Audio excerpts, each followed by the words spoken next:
सबको मेरा प्रणाम नमस्कार। क्या हाल चाल है? उम्मीद करते हैं बढ़िया होंगे और पठन पाठन में लगे होंगे। तो दोस्त मेरे रिवीजन क्लास को आपने बहुत प्यार दिया है, तो सुपर फास्ट रिवीजन क्लास में आपका स्वागत है। कल हम लोगों ने यहां तक केमिस्ट्री को पढ़ा था और आज हम लोग केमिस्ट्री को खत्म करने वाले हैं। तो आइए हम लोग टिंडल प्रभाव की ओर चलते हैं। टिंडल प्रभाव के बारे में हमने आपको बताया भी था कि टिंडल प्रभाव का क्या मामला है। टिंडल प्रभाव कोलाइड विलयन से संबंधित है। ध्यान से देखिएगा दोस्त मेरे, टिंडल प्रभाव की अगर हम बात करें, ये कोलाइड विलयन से संबंधित है। कोलाइड विलयन में टिंडल प्रभाव होता है और टिंडल प्रभाव प्रकाश के प्रकीर्णन से भी संबंधित है। और इसमें कुछ नहीं होता है, प्रकाश का पथ जो है ना, प्रकाश का पथ चमकने लगता है। प्रकाश का पथ चमकने लगता है, प्रकाश का जो पथ है वो चमकने लगता है और इसी को हम लोग टिंडल प्रभाव कहते हैं। इसका एग्जाम्पल है प्रोजेक्टर। प्रोजेक्टर जो आपका चमकता है, प्रोजेक्टर कभी लगाए होंगे तो रास्ते का धूलकन देखिएगा चमकने लगता है। उसके बाद प्रोजेक्टर के बाद वेंटिलेटर से जो आता है, क्या बोलते हैं उसको, वेंटिलेटर से जो प्रकाश आते रहता है वो उसका पथ चमकते रहता है। ये सब जो है टिंडल प्रभाव के उदाहरण हैं। ये सब किसके उदाहरण है दोस्त मेरे? टिंडल प्रभाव के उदाहरण हैं। अब चलते हैं ऑक्सीकरण, उपचयन और अपचायक। ध्यान से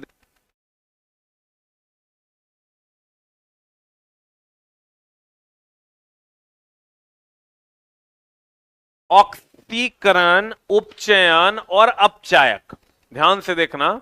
ऑक्सीकरण, उपचयन और अपचायक के बारे में हम लोग इस चैप्टर में जानेंगे और ये बड़ा प्यारा सा चैप्टर है, यहां से क्वेश्चंस पूछे जाते हैं। ध्यान से देखना, ऑक्सीकरण, उपचयन, अपचायक में इसमें ऑक्सीजन जुटता है, हाइड्रोजन हटता है। और इसमें आओगे तो इसमें ऑक्सीजन हटता है और हाइड्रोजन जो है वो जुटता है, उल्टा होता है। इसमें इलेक्ट्रॉन का त्याग होता है, इसमें इलेक्ट्रॉन का त्याग होता है और इसमें जाओगे तो इलेक्ट्रॉन ग्रहण होता है, इसमें इलेक्ट्रॉन ग्रहण होता है। एक में इलेक्ट्रॉन का त्याग होता है और एक में इलेक्ट्रॉन का क्या होता है? ग्रहण होता है। इसमें इलेक्ट्रॉन का त्याग होता है और इसमें इलेक्ट्रॉन का क्या होता है? ग्रहण होता है। अब ध्यान से देखना, इसका जो क्वेश्चन पूछता है, जैसे सी ऑक्सीजन का जुड़ना यानी C+O2, this will give CO2। यहां देखो ऑक्सीजन जुड़ रहा है। H2+O2, this will give H2O। यहां भी देखो ऑक्सीजन जुड़ रहा है। तो जिसमें ऑक्सीजन जुड़ेगा हाइड्रोजन हटेगा, वो ऑक्सीकरण, उपचयन, अपचायक, इंग्लिश में ऑक्सीडेशन।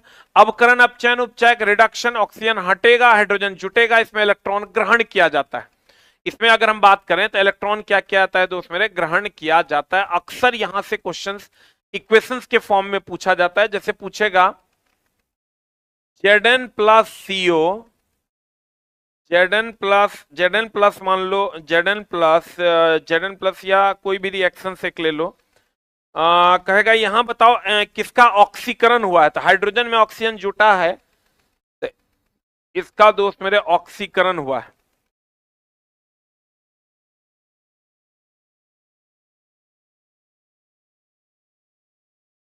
तो जिसमें हाइड्रोजन जुटेगा वो ऑक्सीकरण हुआ। ऑक्सीजन जुटेगा, हाइड्रोजन हटेगा, तो ऑक्सीकरण, उपचयन, अपचायक। और ऑक्सीजन हटेगा, हाइड्रोजन जुटेगा, अवकरण, अपचयन, उपचायक। इसमें इलेक्ट्रॉन का त्याग होगा, इसमें इलेक्ट्रॉन का ग्रहण होगा। एकदम सिंपल है। इसमें इलेक्ट्रॉन का क्या होगा दोस्त मेरे? त्याग। इसमें इलेक्ट्रॉन का क्या होगा? ग्रहण।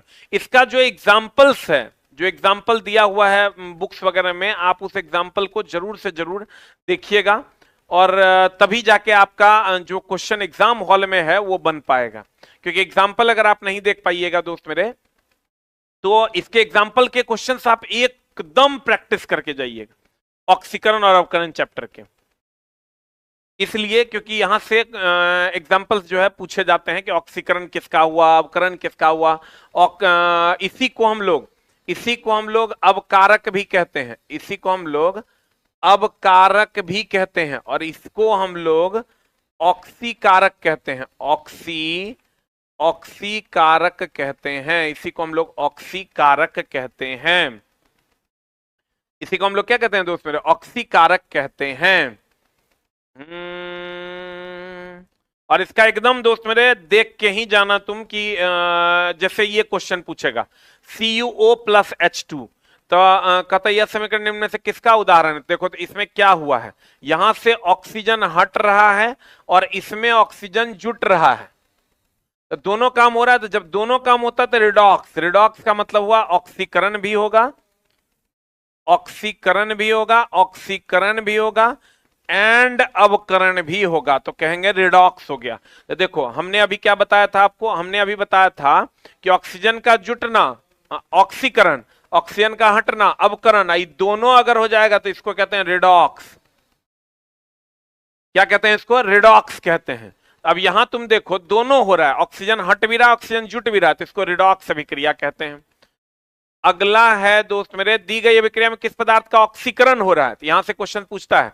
तो देखो इसमें ऑक्सीजन जुट रहा है ना, तो इसमें ऑक्सीजन जुट रहा है, इसमें ऑक्सीजन जुट रहा है, ऑक्सीजन जुट रहा है मतलब इसमें ऑक्सीकरण हो रहा है, इसका ऑक्सीकरण हो रहा है इसका। तो आंसर हो जाएगा केवल और केवल copper is the right answer, केवल और केवल copper is the right answer. तो इस टाइप के क्वेश्चंस पूछे जाते हैं, ध्यान से आप इतने दिन से पढ़ रहे हैं तो जरूर पढ़े होंगे।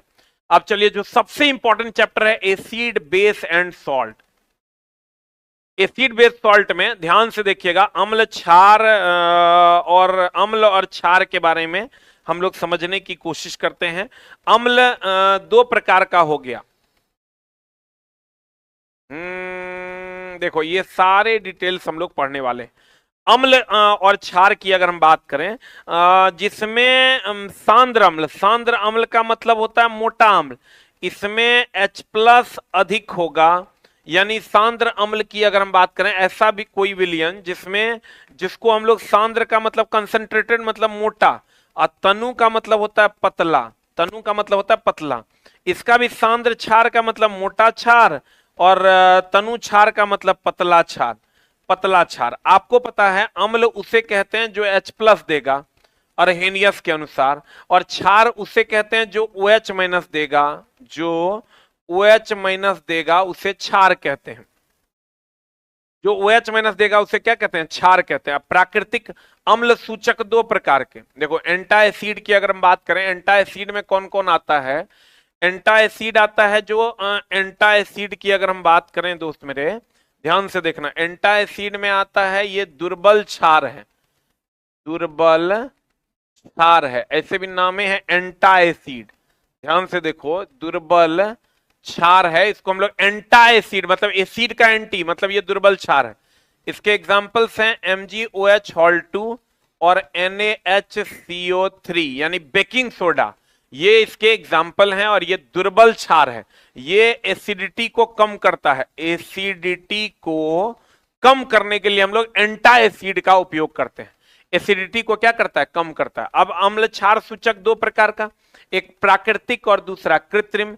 प्राकृतिक जो प्रकृति में मिलता है, जैसे लिटमस पेपर हो गया, लिटमस पेपर हो गया, पिटूनिया का पंखुड़ी हो गया, पिटूनिया का पंखुड़ी हो गया, गुड़हल हो गया, गुड़हल हो गया। उसके बाद आ जाओ, इस पतले को हम यहां लिख देते हैं, ये पतला।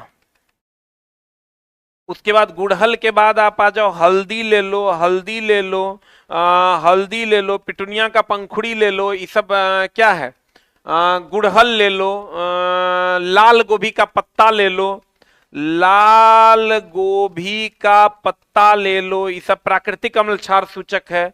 कृत्रिम में दुए गो है, एगो फिनोप्थलीन है, ऐसे भी देखो नाम से ही लग रहा है, एगो मिथाइल ऑरेंज है, एगो मिथाइल ऑरेंज है, फिनोप्थलीन और मिथाइल ऑरेंज, ये कृत्रिम अम्ल क्षार सूचक है। सांद्र मतलब मोटा, तनु मतलब पतला, जो H+ देगा वो अम्ल है, जो OH- देगा वो क्या है, क्षार है।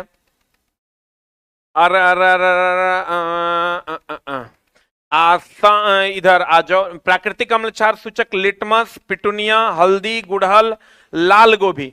कृत्रिम अम्ल क्षार सूचक में आता है फिनोप्थलीन, मिथाइल ऑरेंज। एंटा एसिड में दुर्बल क्षार है, एंटा एसिड की अगर हम बात करें दुर्बल क्षार है MgOH2 NaHCO3, ये दोनों एंटा एसिड है, एसिडिटी को कम करता है, एसिडिटी को क्या करता है, कम करता है, एसिडिटी को क्या करता है दोस्त मेरे, कम करता है। इसको स्क्रीनशॉट ले लो इसका। ऐसे भी खाली याद रखिएगा, कृत्रिम में फिनोप्थलीन और मिथाइल ऑरेंज दुए को तो है, ये है नामे से लग रहा है। चलते हैं दोस्त मेरे अगले में, अम्ल और क्षार के बारे में थोड़ा सा और जानते हैं।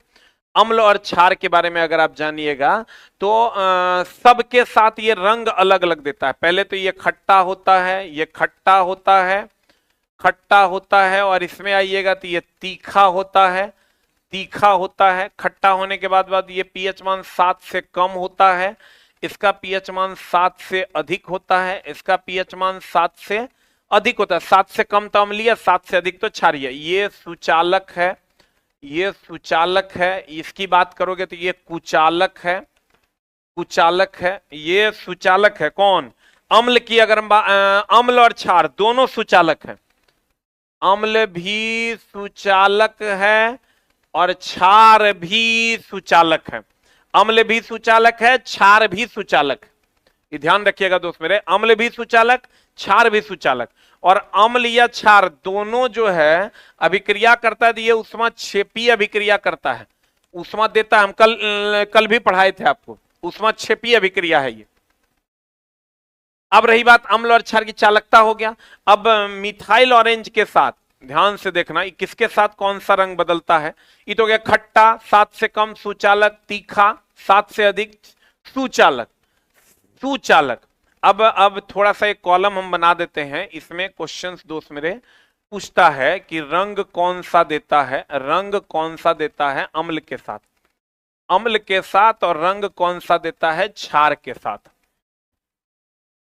इसमें ध्यान से देखो, पहला अगर हम बात कर रहे हैं दोस्त मेरे, हल्दी का नाम सुने हो?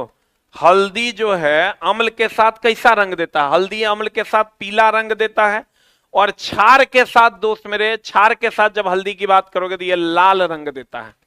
उसके बाद हल्दी के बाद तुमको पूछेगा लिटमस पेपर, दूसरा पूछेगा लिटमस पेपर बताओ कौन सा रंग देता है। लिटमस पेपर लाइकेन का बना होता है, लिटमस पेपर लाइकेन का बना होता है, लाइकेन सहजीवी है।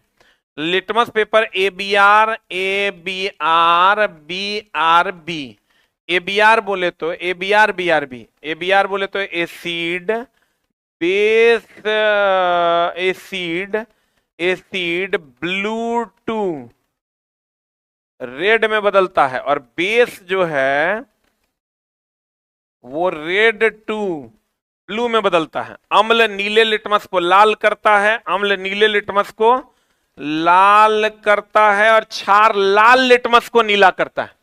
क्षार की अगर हम बात करें, यह लाल लिटमस को नीला करता है। अम्ल जो है नीले लिटमस को लाल, क्षार लाल लिटमस को नीला करता है। फिनोप्थिलीन की अगर हम बात करें, फिनोप्थिलीन, फिनोप्थिलीन का नाम सुने होंगे, यह अम्ल की सूचना नहीं देता है। फिनोप्थिलीन जो है अम्ल के साथ रंगहीन होता है। अम्ल के साथ क्या होता है दोस्त मेरे, ये फिनोप्थिलीन रंगहीन होता है, और क्षार के साथ गुलाबी रंग देता है। क्षार के साथ कौन रंग देता है? गुलाबी रंग देता है। मिथाइल ऑरेंज का नाम सुने हो, अम्ल के साथ लाल, क्षार के साथ पीला। मिथाइल ऑरेंज की अगर हम बात करें, मिथाइल अम्ल क्षार एकदम इंपॉर्टेंट चैप्टर है। मिथाइल ऑरेंज जो कि कृत्रिम अम्ल क्षार सूचक है। मिथाइल ऑरेंज का नाम सुने हैं? अम्ल के साथ लाल और क्षार के साथ पीला, अम्ल के साथ लाल और क्षार के साथ पीला देता है।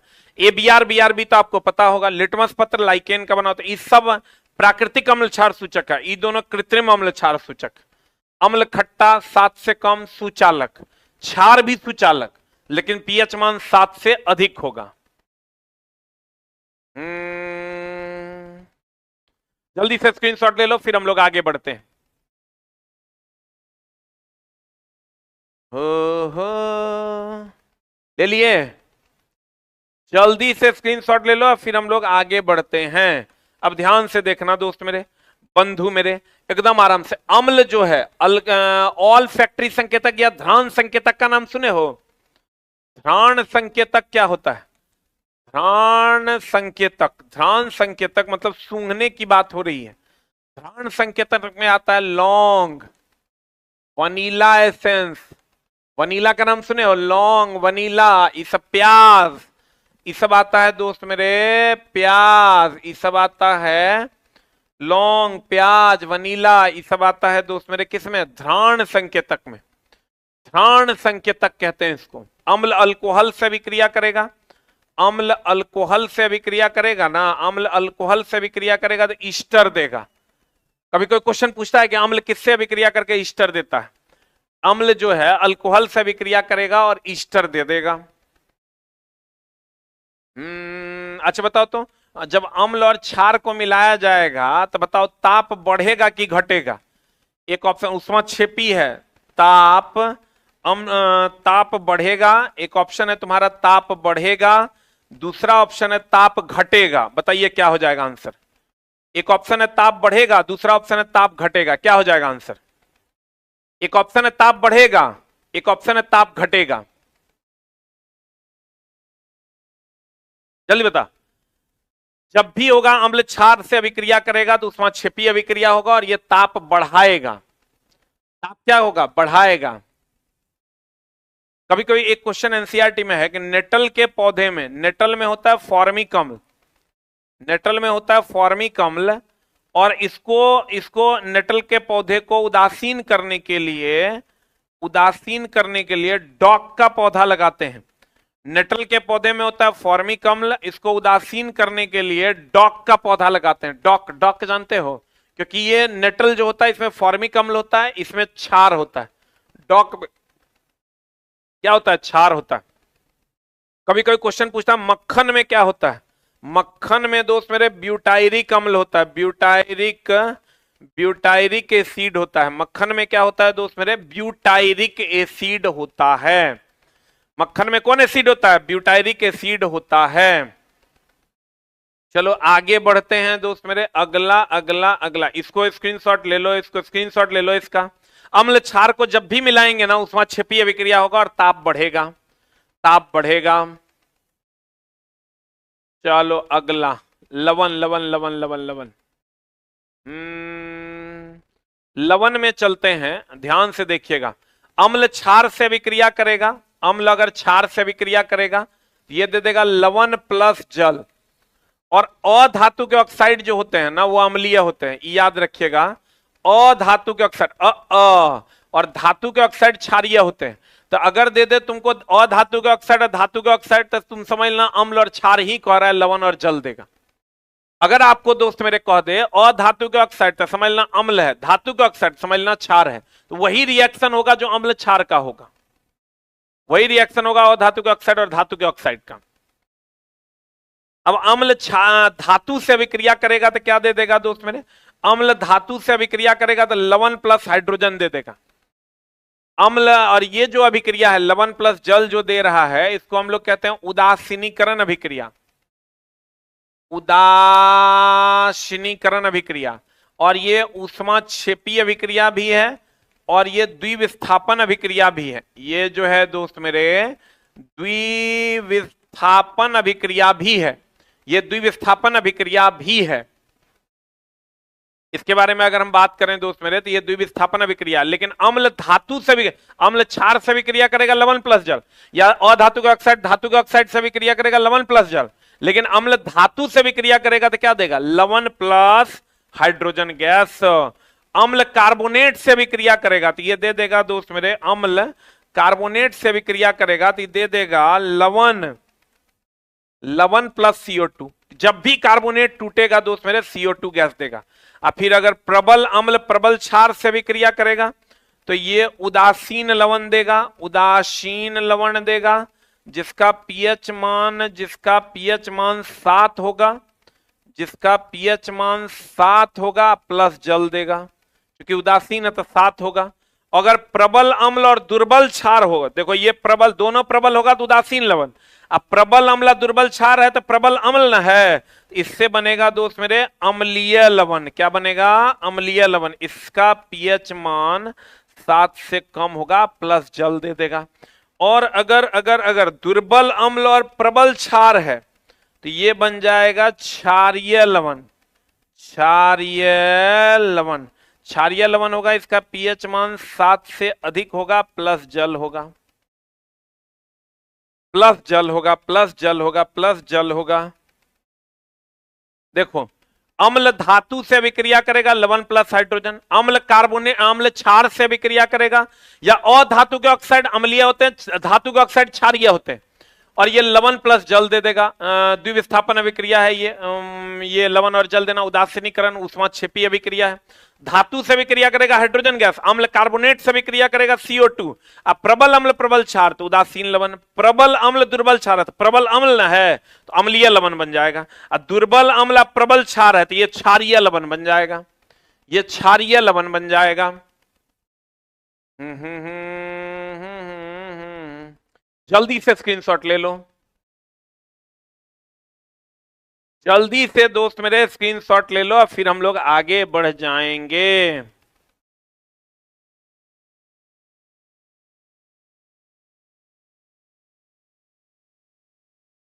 हो गया। एक चीज हमेशा ध्यान रखना दोस्त मेरे, ये कैल्शियम क्लोराइड और H2SO4 ये नमी अवशोषक है।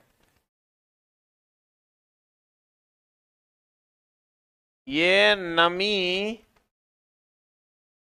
ये दोस्त मेरे नमी अवशोषक है, नमी अवशोषक है। ये कैल्शियम क्लोराइड जो है और H2SO4 ये नमी अवशोषक गैस में आता है। हो गया, जल्दी से स्क्रीनशॉट ले लिया होगा। अब चलो आगे बढ़ते हैं। कहता है बेकिंग सोडा, बेकिंग सोडा का क्या क्या गुण है ध्यान से देखना। बेकिंग सोडा एक तो इसका फॉर्मूला होता है NaHCO3। बेकिंग सोडा ध्यान से देखना, बेकिंग सोडा प्लस टार्टेरिक अम्ल बराबर हो जाता है दोस्त मेरे बेकिंग पाउडर, बेकिंग पाउडर। दूसरा, इसका उपयोग में आओगे तो मधुमक्खी जब डंक मारती है, मधुमक्खी जब डंक मारती है तो इसी का उपयोग करते हैं। दूध देर से फटे, दूध को देर से फटने के लिए हम लोग किसका उपयोग करते हैं? दूध को देर से फटने के लिए हम लोग किसका उपयोग करते हैं? जल्दी बता दो। दूध को देर से फटने के लिए हम लोग किसका उपयोग करते हैं? जल्दी से बता दो। हम लोग बेकिंग सोडा का उपयोग करते हैं। दूध देर से फटे इसके लिए हम लोग बेकिंग सोडा का उपयोग करते हैं, बेकिंग सोडा का उपयोग करते हैं। दूध देर से फटे इसके लिए हम लोग किसका उपयोग करते हैं? बेकिंग सोडा का उपयोग करते हैं। संभल जा जरा,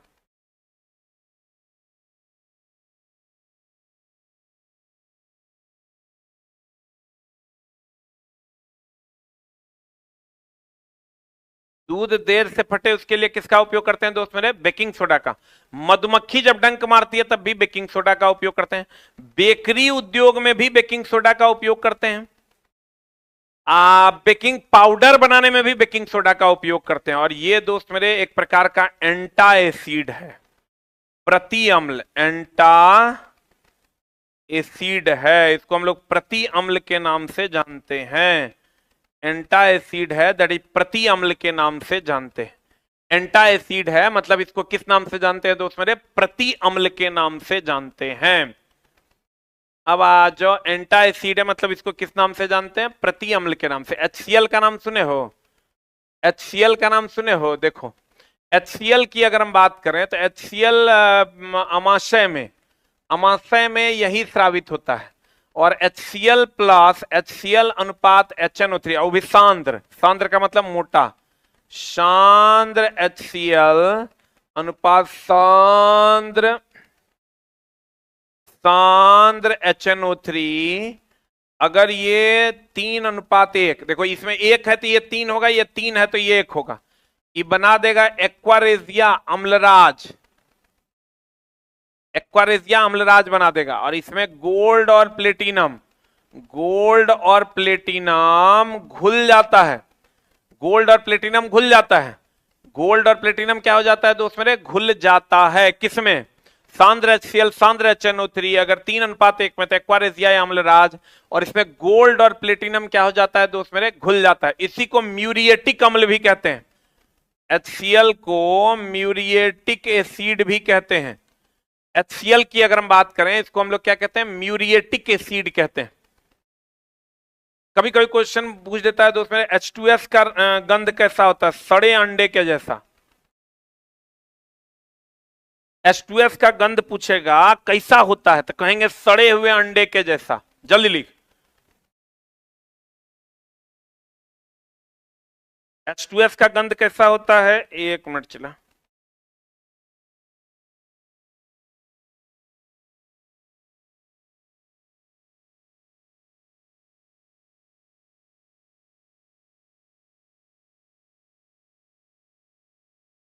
अगर अगर अगर अगर कहता है दोस्त मेरे कि शुक्र ग्रह पर वायुमंडल किसका है, शुक्र पर जो वायुमंडल है वो H2SO4 का है, याद रखिएगा, एनसीईआरटी में दिया हुआ है।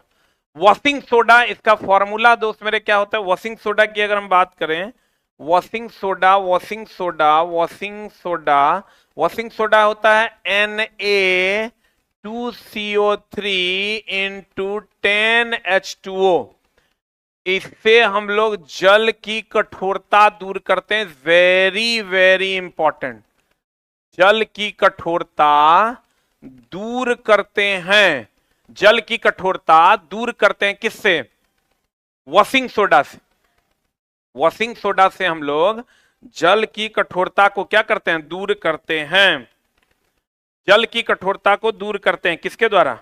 वॉशिंग सोडा से। वॉशिंग सोडा से हम लोग जल की कठोरता को दूर करते हैं। और ये हमेशा ध्यान रखना है, वॉशिंग सोडा जो होता है, ये वॉश करने वाला जो सोडा आप कहते हैं, ये जब भी देगा कौन सी गैस कहेगा? तो CO2 गैस देगा, CO2 गैस देगा। और ये होता है क्षारीय, ये भी दोस्त मेरे क्षारीय ही होता है। बेकिंग सोडा की अगर बात करोगे तो ये भी क्षारीय ही होता है, लेकिन ये दुर्बल क्षार होता है, ये दुर्बल दुर्बल दुर्बल क्षार होता है। कैसा क्षार होता है दोस्त मेरे? दुर्बल क्षार। वॉशिंग सोडा क्षारीय होता है। वॉशिंग सोडा की अगर हम बात करें तो कैसा होता है? क्षारीय होता है। शुक्र ग्रह पर कहेगा कौन सा गैस का वायुमंडल है? H2SO4 का। शुक्र ग्रह पर कहेगा कौन सा गैस का वायुमंडल है? तो H2SO4 का। हो गया। ये दोस्त मेरे इसके प्रॉपर्टीज हैं जो पूछे जाते हैं। चलते हम लोग नेक्स्ट पर। नेक्स्ट क्या कहता है? हा देखो, अगर H प्लस का मान ज्यादा होगा तो अम्लीय, चूंकि जो H प्लस देगा वो अम्लीय, जो OH माइनस देगा वो क्षारीय। दोनों बराबर होगा तो इसको हम लोग कहते हैं उदासीन। और OH माइनस का मान अगर ज्यादा होगा इसको हम लोग कहते हैं क्षारीय।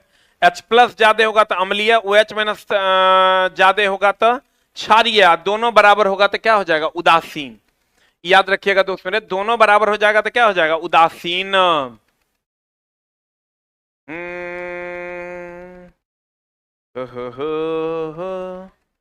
पीएच मान, हा देखो, पीएच की अगर हम बात करें, पोटेंज ऑफ हाइड्रोजन इसको कहते हैं, पोटेंज ऑफ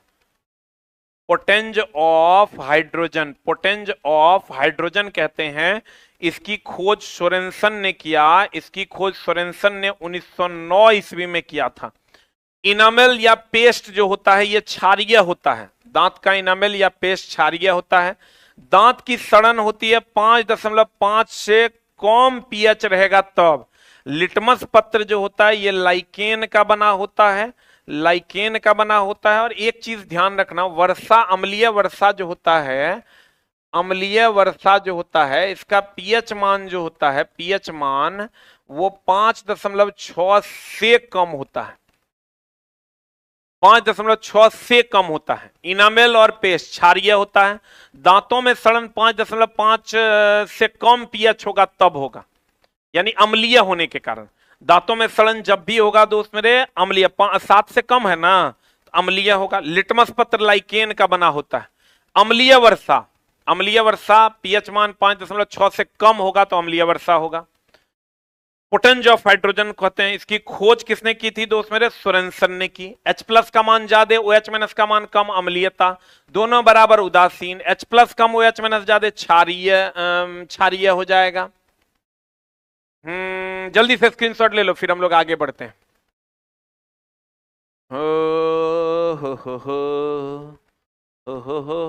हो।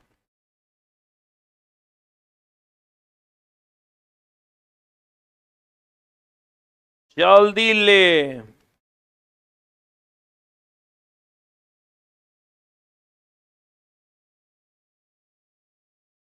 लिए। अगला अगला अगला अगला अगला अगला अगला कहता है आयनिक यौगिक। आयनिक यौगिक में NaCl के गुण, इसके बारे में हम आपको बताए हुए थे। इसका क्वथनांक और गलनांक उच्च होता है। क्वथनांक और गलनांक जो होता है दोस्त मेरे, इसका आयनिक यौगिक यानी NaCl क्वथनांक एंड गलनांक उच्च होता है। किसके कारण? प्रबल बंधन के कारण। प्रबल बंधन के कारण, प्रबल बंधन के कारण क्वथनांक और गलनांक उच्च होता है। और इसकी अगर हम बात करें ठोस अवस्था में ये कुचालक होगा, ठोस अवस्था में कुचालक होता है और द्रव अवस्था में सुचालक होता है। द्रव अवस्था में सुचालक होगा। जब ये नमक जो है, नमक यानी आयनिक यौगिक कि पानी में डाल दोगे खूब बढ़िया सुचालक होगा। अकार्बनिक घोलक में, अकार्बनिक मतलब हो गया H2O, अकार्बनिक घोलक में घुलनशील होगा, घुलनशील है।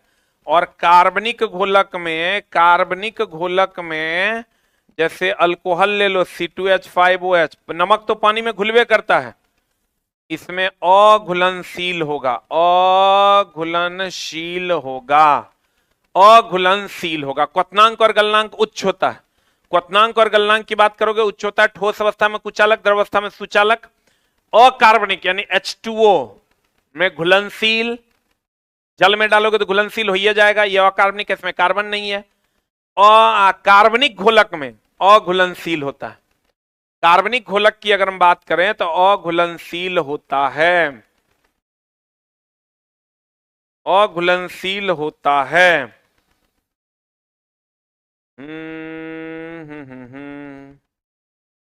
क्या होता है दोस्त मेरे? अघुलनशील होता है।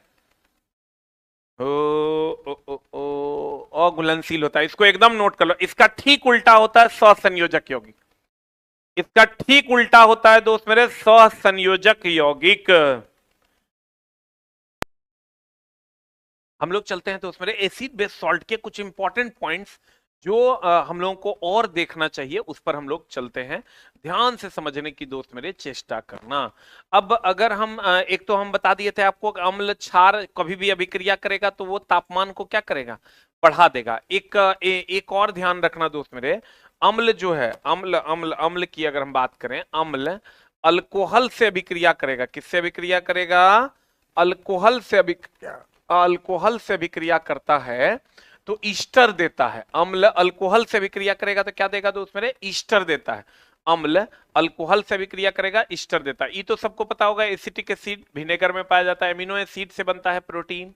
फॉर्मिक एसिड लाल चींटी, मधुमक्खी की डंठ, ये सब। लैक्टिक एसिड दूध में, मेलिक एसिड सेब में, टार्टरिक एसिड इमली या अंगूर में, ये सब सबको पता होगा। साइट्रिक एसिड नींबू वगैरह में। एकदम A to Z बच्चा इसको रटे हुए हैं। तो दोस्त मेरे अगर हम एसिटिक एसिड की बात करें तो विनेगर में एसिटिक एसिड पाया जाता है।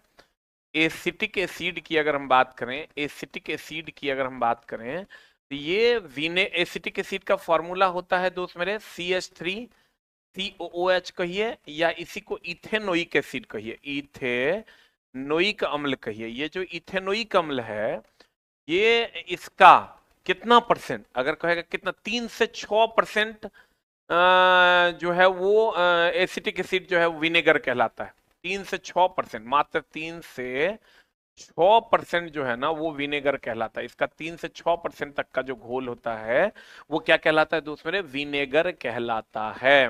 क्या कहलाता है? विनेगर कहलाता है। अम्लों का राजा किसको कहते हैं? सल्फ्यूरिक एसिड को।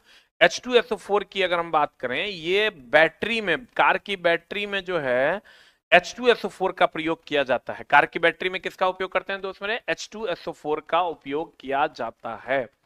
कार की बैटरी में किसका उपयोग करते हैं? H2SO। मिट्टी की क्षारकता को कम करने के लिए कभी कोई क्वेश्चन पूछता है, जिप्सम का प्रयोग करते हैं। मिट्टी की क्षारकता, मिट्टी की क्षारीयता को कम करने के लिए, मिट्टी की क्षारीयता कम करने के लिए, कम करने के लिए हम लोग किसका उपयोग करते हैं दोस्त मेरे? जिप्सम का प्रयोग करते हैं। मिट्टी की क्षारीयता को कम करने के लिए, मिट्टी की क्षारीयता को कम करने के लिए जिप्सम का प्रयोग किया जाता है। मिट्टी की क्षारीयता को कम करने के लिए किसका उपयोग करते हैं? जिप्सम का उपयोग किया जाता है। पूछता है क्वेश्चन कि मिट्टी की क्षारीयता को कम करने के लिए हम लोग किसका उपयोग करते हैं? जिप्सम का उपयोग करते हैं। मिट्टी की क्षारीयता को कम करने के लिए उसमें हम लोग किसका उपयोग करते हैं? क्षारीयता को कम करने के लिए जिप्सम का प्रयोग करते हैं। जिप्सम का प्रयोग करते हैं। CaO की अगर हम बात करें तो हम पीछे बात कर ही चुके हैं। MgO भी बात कर चुके हैं उसके बारे में। मैग्नीशियम ऑक्साइड जो होता है MgO। अलग अलग का पीएच मान जरूर एक बार देख लेना। हाइपो का नाम सुने हो? हाइपो सोडियम थायोसल्फेट फोटोग्राफी में यूज करते हैं। हाइपो जो है, हाइपो का उपयोग फोटोग्राफी में किया जाता है, फोटोग्राफी में किया जाता है। इसको हम लोग सोडियम थायोसल्फेट के नाम से जानते हैं। सोडियम थायोसल्फेट के नाम से जानते हैं। कभी कभी क्वेश्चन पूछता है पौधों में अच्छी वृद्धि के लिए पीएच कितना होना चाहिए? 7 के आसपास। पौधा में अच्छी वृद्धि के लिए पीएच 7 के आसपास होना चाहिए। 7 के आसपास होना चाहिए। पौधों में अच्छी वृद्धि के लिए पीएच जो है किसके आसपास होना चाहिए दोस्त मेरे? 7 के आसपास होना चाहिए, तब पौधों में अच्छी वृद्धि होगी, नहीं तो नहीं होगी।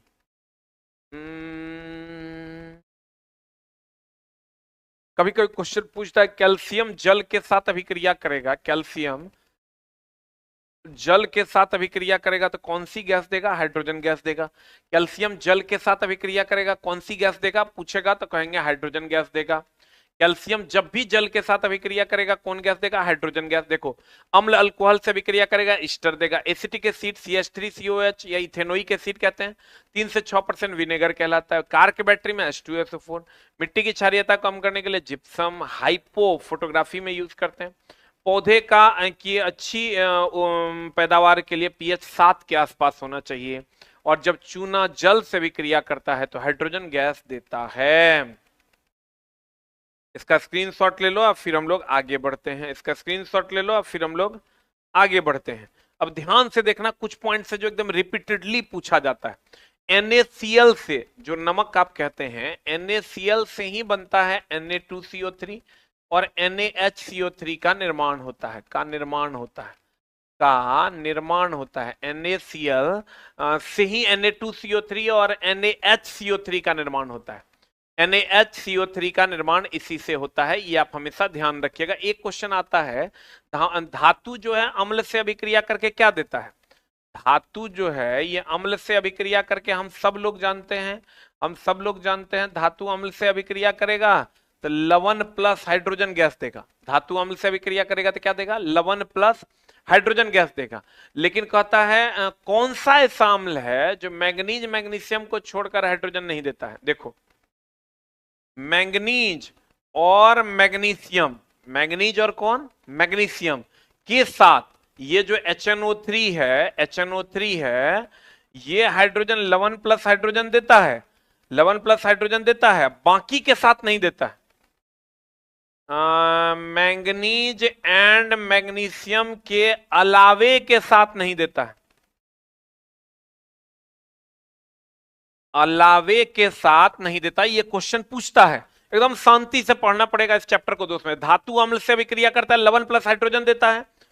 मैग्नीशियम और मैग्नीशियम HNO3 के साथ अभिक्रिया करके लवण और हाइड्रोजन देता है, लेकिन इसके अलावे किसी से भी अभिक्रिया करके ये नहीं देता है हाइड्रोजन गैस। हम लोग नॉर्मल जानते हैं धातु अम्ल से अभिक्रिया करके लवण और हाइड्रोजन देगा, लेकिन मैग्नीज और मैग्नीशियम जो है HNO3 के साथ तो देता है लवण और हाइड्रोजन, बाकी किसी के साथ नहीं देता है, बाकी किसी के साथ नहीं देता। जल्दी से स्क्रीनशॉट ले लो। कभी कभी क्वेश्चन पूछता है कि खट्टा पदार्थ का संरक्षण, जो है, खट्टा पदार्थ का संरक्षण किसके द्वारा होता है? नमक के द्वारा होता है। खट्टे पदार्थ का संरक्षण किसके द्वारा होता है दोस्त मेरे? नमक के द्वारा होता है। खट्टे पदार्थ का संरक्षण किसके द्वारा? नमक के द्वारा होता है।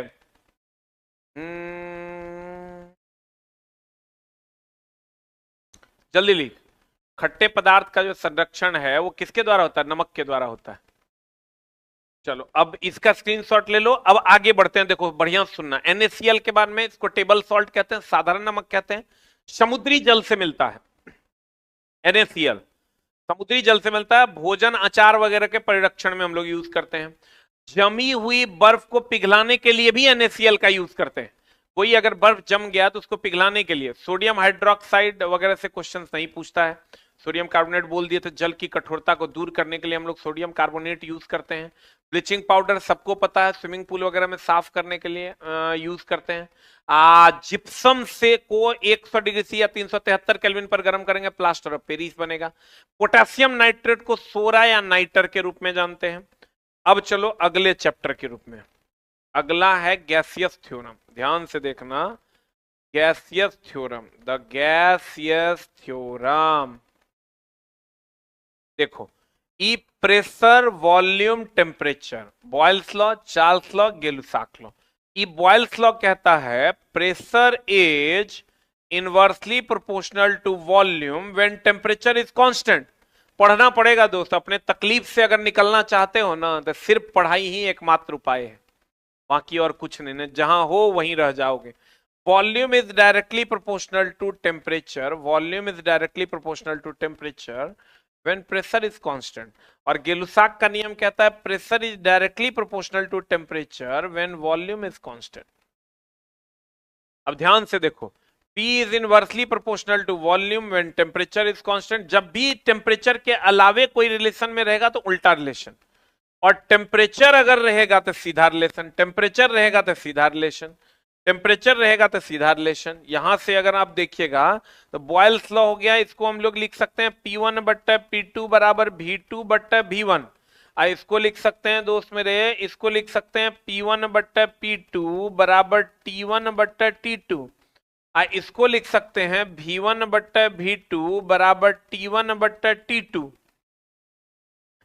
यह Boyle's law, P is inversely proportional to V, Charles law V is directly proportional to T, और गेलुसाक law P is directly proportional to T। ये बॉयल्स, चार्ल्स और गेलुसाक का नियम है, उम्मीद करते हैं आप जरूर, जहां भी टेम्परेचर रिलेशनशिप में नहीं है उल्टा रिलेशन, और जहां टेम्परेचर रिलेशन में है सीधा रिलेशन, टेम्परेचर रिलेशन में है सीधा रिलेशन, टेम्परेचर रिलेशनशिप में रहेगा दोस्त मेरे तो सीधा रिलेशन होगा।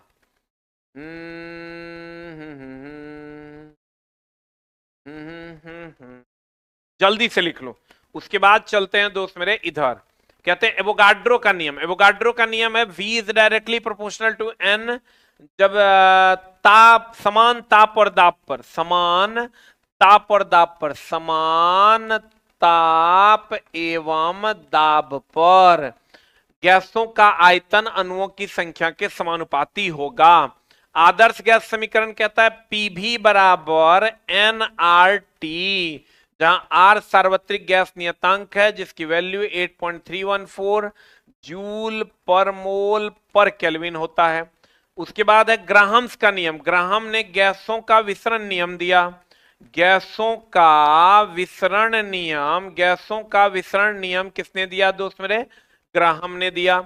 आंशिक दाब का नियम अगर हम बात करें, गैसों के आंशिक दाब का नियम जो है ये CO प्लस H2 गैस के लिए है, और ये कहता है दोस्त मेरे, क्या कहता है कि अगर आंशिक दाबों का योग जो होगा वो कुल दाब के बराबर होगा, आंशिक दाब का जो योग होगा वो कुल दाब के बराबर होगा। विसरण की अगर हम बात करें, सबसे ज्यादा विसरण गैस में होता है, उससे कम द्रव में होता है, सबसे कम ठोस में होता है। तापमान बढ़ाओगे तो विसरण बढ़ जाएगा, ताप बढ़ाओगे तो बढ़ेगा, ताप बढ़ने पर विसरण बढ़ता है, विसरण बढ़ता है। और गर्म खाने की गंध तेजी से आपके ये पर आती है विसरण के कारण, इत्र की सुगंध आती है विसरण के कारण, मल मूत्र की गंध आती है विसरण के कारण, मल मूत्र की गंध आती है विसरण के कारण। अब देखो बॉयल्स लॉ हो गया, P is inversely proportional to V, जो पीछे पढ़ाए हैं। देखो किधर गया तू, किधर गया, इधर आजा भाई, हाँ चला गया, हाँ यहाँ देखो, अगर अगर अगर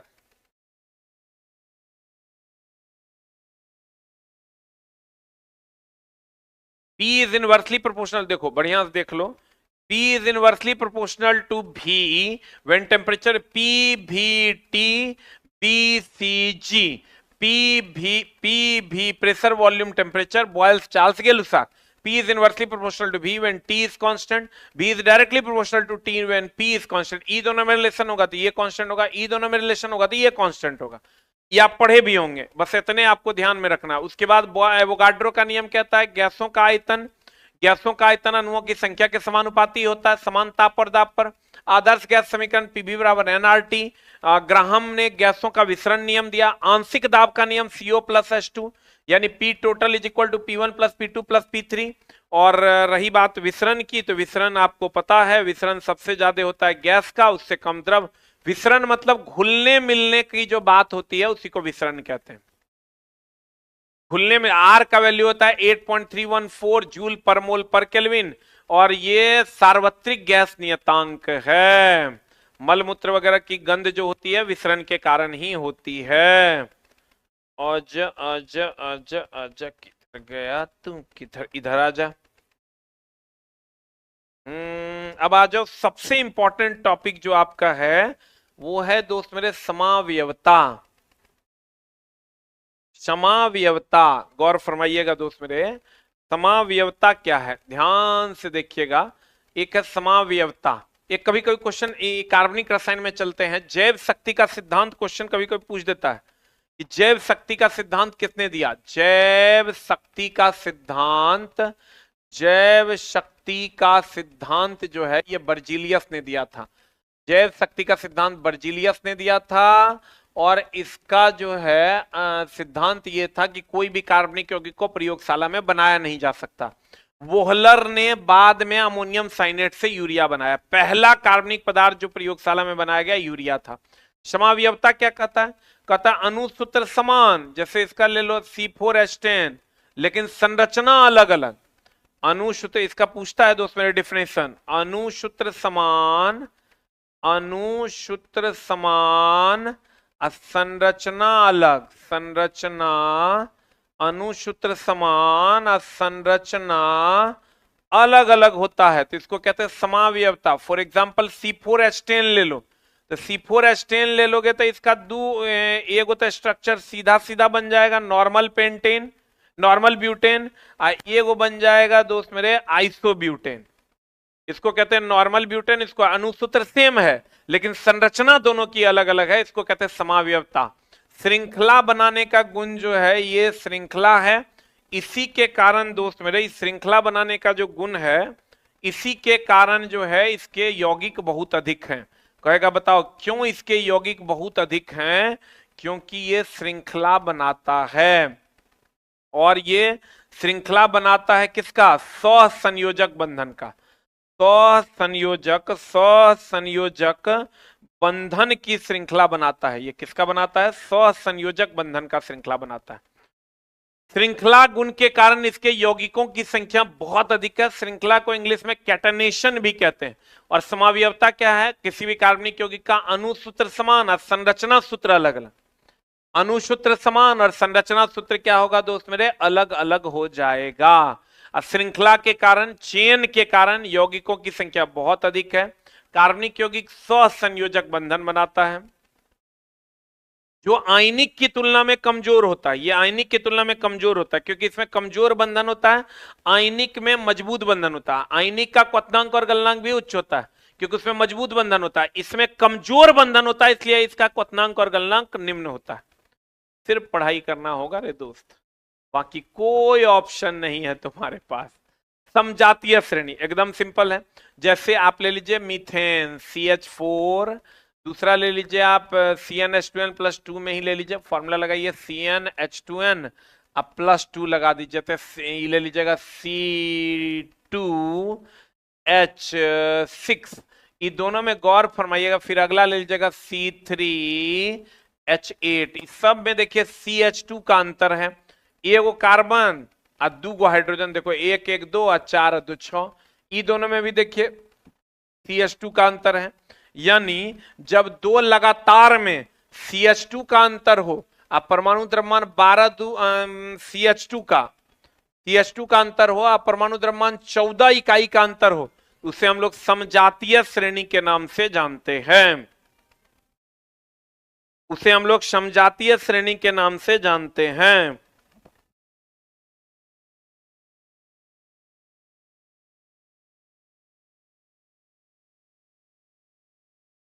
उसे हम लोग समजातीय श्रेणी के नाम से जानते हैं। अगला अगला अगला देखो, कहते हैं हाइड्रोकार्बन। कौन कार्बन दोस्त मेरे?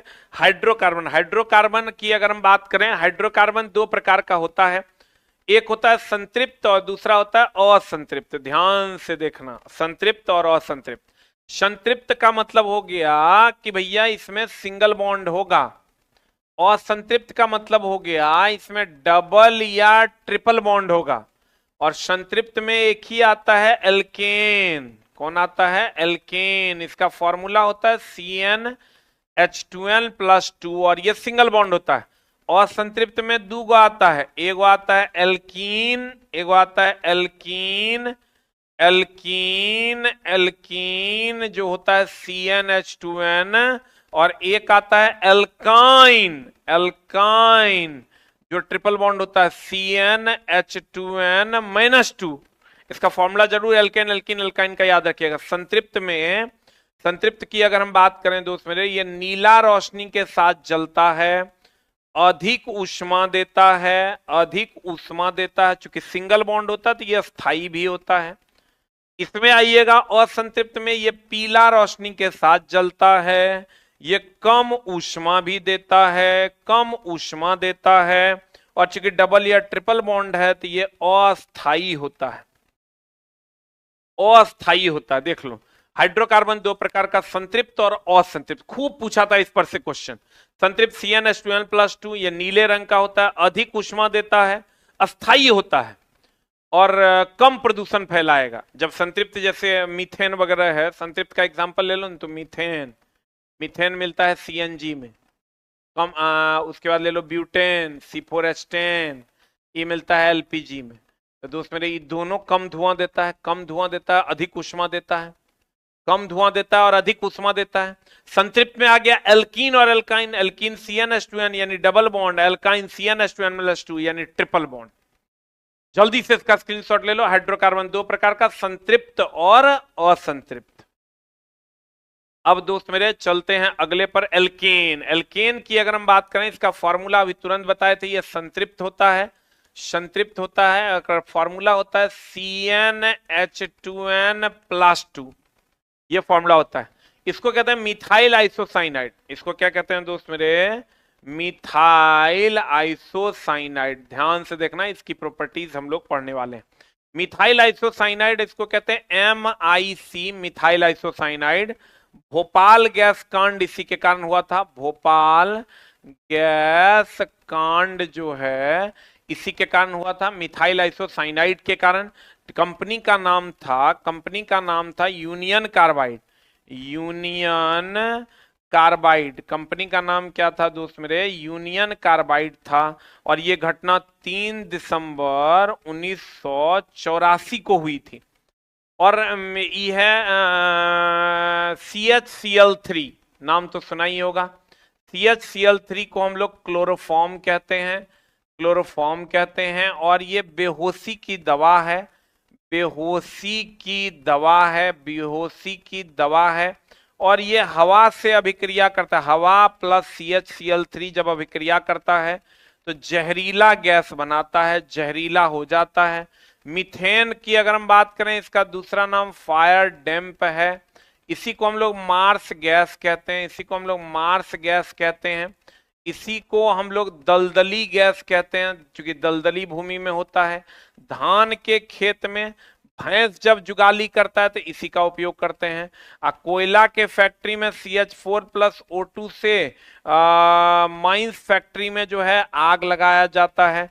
CH4 हवा से हल्का है, हवा से हल्का है। और CH4 की अगर हम बात करें, CNG और बायोगैस का मुख्य घटक है। ये बायोगैस का मुख्य घटक है, ये CNG बायोगैस का मुख्य घटक है। ये CNG और बायोगैस का मुख्य घटक है। ये फायर डैम्प, मार्स गैस, दलदली गैस। धान के खेत में भैंस जब जुगाली करता है तो इसी को निकालता है। भैंस जब जुगाली करता है तो इसी को निकालता है। भैंस भैंस भैंस भैंस जब जुगाली करता है तो इसी को निकालता है। CH4+O2 माइंस गैस, हवा से हल्का होता है। CNG और बायोगैस का मुख्य घटक कौन है? मीथेन है। क्लोरोफॉर्म बेहोशी की दवा है। मिथाइल आइसोसाइनेट भोपाल गैस कांड 3 दिसंबर 1984, कंपनी का नाम यूनियन कार्बाइड। कंपनी का नाम क्या था? Union carbide. ईथर भी बेहोशी की दवा है, लेकिन ईस्टर के कारण फलों की गंध होती है। लेकिन ईस्टर के कारण क्या होती है दोस्त मेरे? फलों की गंध होती है। आजा आजा आजा आजा आजा अगला, एल्कीन। एल्कीन बोले तो एल्कीन को कहते हैं डबल बॉन्ड, फॉर्मूला CnH2n, उसमें है इथिलीन। इथिलीन, इथिलीन की अगर हम बात करें दोस्त मेरे, मस्टर्ड गैस, इथिलीन की अगर हम बात करें, इथिलीन फलों को कृत्रिम रूप से नहीं, प्राकृतिक रूप से पकाता है। फलों को पकाते हैं, फलों को पकाते, एक तो प्राकृतिक रूप से, प्राकृतिक रूप से में लेते हैं हम लोग इथिलीन, इथिलीन। कृत्रिम रूप से लेते हैं हम लोग, कृत्रिम रूप से अगर लेना होगा तो लेते हैं एसीटिलीन। एसीटिलीन, ध्यान से देखो, एसीटिलीन, एसीटिलीन। फलों को पकाते हैं प्राकृतिक रूप से इथिलीन, कृत्रिम रूप से एसिटिलीन से। और एसिटिलीन जो है ये वेल्डिंग में भी यूज होता है। एसिटिलीन की अगर हम बात करें, ये वेल्डिंग में भी यूज होता है। और इथिलीन के बहुलीकरण से, इथिलीन के बहुलीकरण से पॉलीथीन बनता है। इथिलीन के बहुलीकरण से पॉलीथीन बनता है। इथिलीन के बहुलीकरण से पॉलीथीन बनता है। मस्टर्ड गैस, ये सल्फर का यौगिक है। मस्टर्ड गैस सल्फर का यौगिक है। विश्व युद्ध में रासायनिक हथियार के रूप में इसको यूज किया गया था। विश्व युद्ध में रासायनिक हथियार के रूप में यूज किया गया था, रासायनिक हथियार था। और ये सरसों के तेल के जैसा झाग देता है, फफोला उत्पन्न करता है। सरसों के तेल के जैसा झाग देता है, फफोला उत्पन्न करता है मस्टर्ड गैस। इथिलीन, फलों को पकाने के लिए हम लोग प्राकृतिक रूप से इथिलीन, ना याद रहे था पेड़े में था। एसिटिलीन, कृत्रिम रूप से एसिटिलीन का उपयोग वेल्डिंग में भी करते हैं। इथिलीन के बहुलीकरण से पॉलीथीन बनता है। मस्टर्ड गैस सल्फर का यौगिक है। विश्व युद्ध में हम लोग यूज किए थे रासायनिक हथियार के रूप में। सरसों के सरसों के तेल के समान झांसा देता है।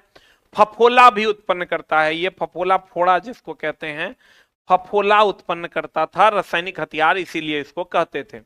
सारा का सारा सैनिक जो है ना, यही फफोला उत्पन्न हो जाता था उसमें। अगला अगला अगला अगला अगला अगला एल्काइन। एल्काइन की अगर बात करो तो ये होता है ट्रिपल बॉन्ड CnH2n-2, इसको अल्काइन कहते हैं। एसिटिलीन हो गया वही फलों वेल्डिंग में आप फलों को पकाने के लिए, फल पकाने के लिए कृत्रिम हार्मोन है। फल पकाने के लिए कृत्रिम हार्मोन है ये। प्राकृतिक तो हो गया इथिलीन, कृत्रिम हार्मोन है। फलों को पकाने के लिए कृत्रिम हार्मोन कौन है? एसिटिलीन। एसिटिलीन फलों को पकाने का कृत्रिम हार्मोन है। अगला अगला अगला फंक्शनल ग्रुप। देखो फंक्शनल ग्रुप में तुमको क्या क्या याद रखना है। एक तो OH फंक्शनल ग्रुप याद रखना, अल्कोहल का है। OH फंक्शनल ग्रुप किसका है? अल्कोहल का। इसका सफिक्स जो है वो है ऑल। एक है CHO है अल्डिहाइड। अल्डिहाइड ये होता है अल। अल्डिहाइड बोले तो अल। उसके बाद है COOH बोले तो ओइक एसिड। COH बोले तो ओइक एसिड। CO बोले तो कीटोन। कीटोन बोले तो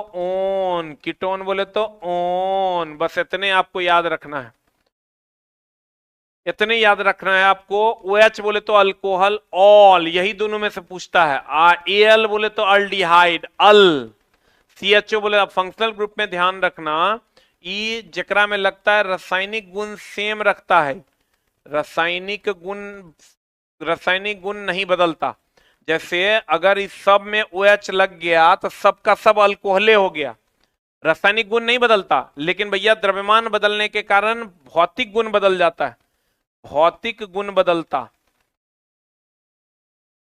अगर समान प्रकार का रहा तो समान रहा, समान प्रकार समान प्रकार रहने पर रासायनिक गुण नहीं बदलेगा, भौतिक बदल जाएगा। लेकिन अलग अलग लोग है ना, तो एक अल्डिहाइड एक अल्कोहल हो जाएगा तो रासायनिक गुण बदल जाएगा। अगर समान प्रकार का सब अल्कोहले ले लिए, सब अल्कोहले ले लिए, तो रासायनिक गुण नहीं बदलेगा, केमिकल प्रॉपर्टीज नहीं बदलेगा, भौतिक गुण बदलेगा। लेकिन अगर अलग अलग फंक्शनल ग्रुप ले लेते हैं तो हमारा रासायनिक गुण भी बदल जाएगा, भौतिक गुण भी बदल जाएगा। कभी कोई पूछ देता है दोस्त मेरे। अगला है CH3COOH। इसी को हम लोग दोस्त मेरे CH3COOH को हम लोग इथेनोइक एसिड कहते हैं। क्या कहते हैं? इथेनोइक अम्ल कहते हैं। इसी का दूसरा नाम है एसिटिक एसिड। इसी का दूसरा नाम है एसिटिक एसिड। और यही पाया जाता है विनेगर में। यही पाया जाता है कहाँ? विनेगर में। ये है फॉर्मिक मीथेनोइक एसिड। ये वो कार्बन है ना, तो इसको पढ़ते हैं मीथेनोइक अम्ल। मीथेनोइक अम्ल ये पाया जाता है दोस्त मेरे, इसी को कहते हैं फॉर्मिक अम्ल। फॉर्मिक अम्ल ये लाल चींटी के डंक में, लाल चींटी के डंक में नेटल वगैरह का जो पौधा होता है उसमें भी ये पाया जाता है। लाल चींटी या मधुमक्खी के डंक में, नेटल वगैरह के पौधे में फॉर्मिक एसिड पाया जाता है। CH3COH को इथेनोइक एसिड, एसिटिक एसिड इसी को कहते हैं, विनेगर में पाया जाता है। अब मीथेनोइक एसिड, फॉर्मिक एसिड को कहते हैं, ये लाल चींटी के डंक में पाया जाता है, नेटल वगैरह के पौधे में यही पाया जाता है।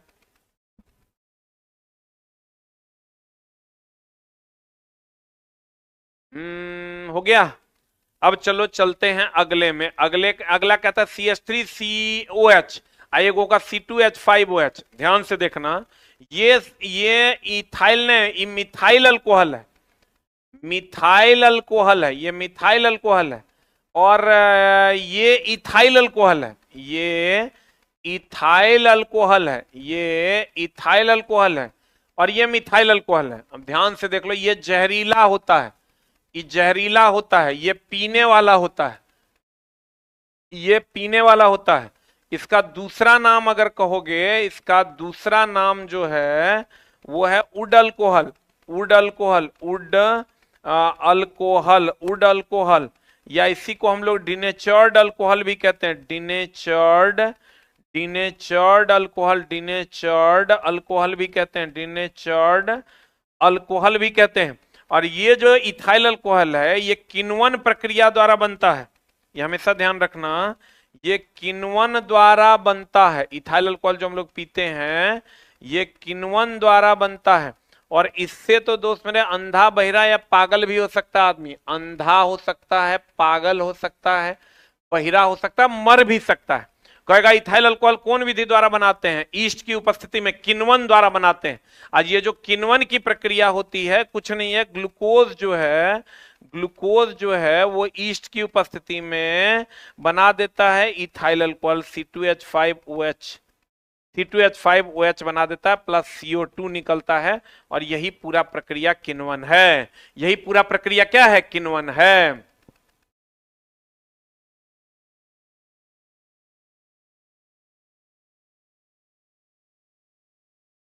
यही पूरा प्रक्रिया क्या है दोस्त मेरे? किण्वन है। जल्दी से लिख लो, इथाइल अल्कोहल कहेगा कौन विधि द्वारा बनाते हैं? किण्वन द्वारा।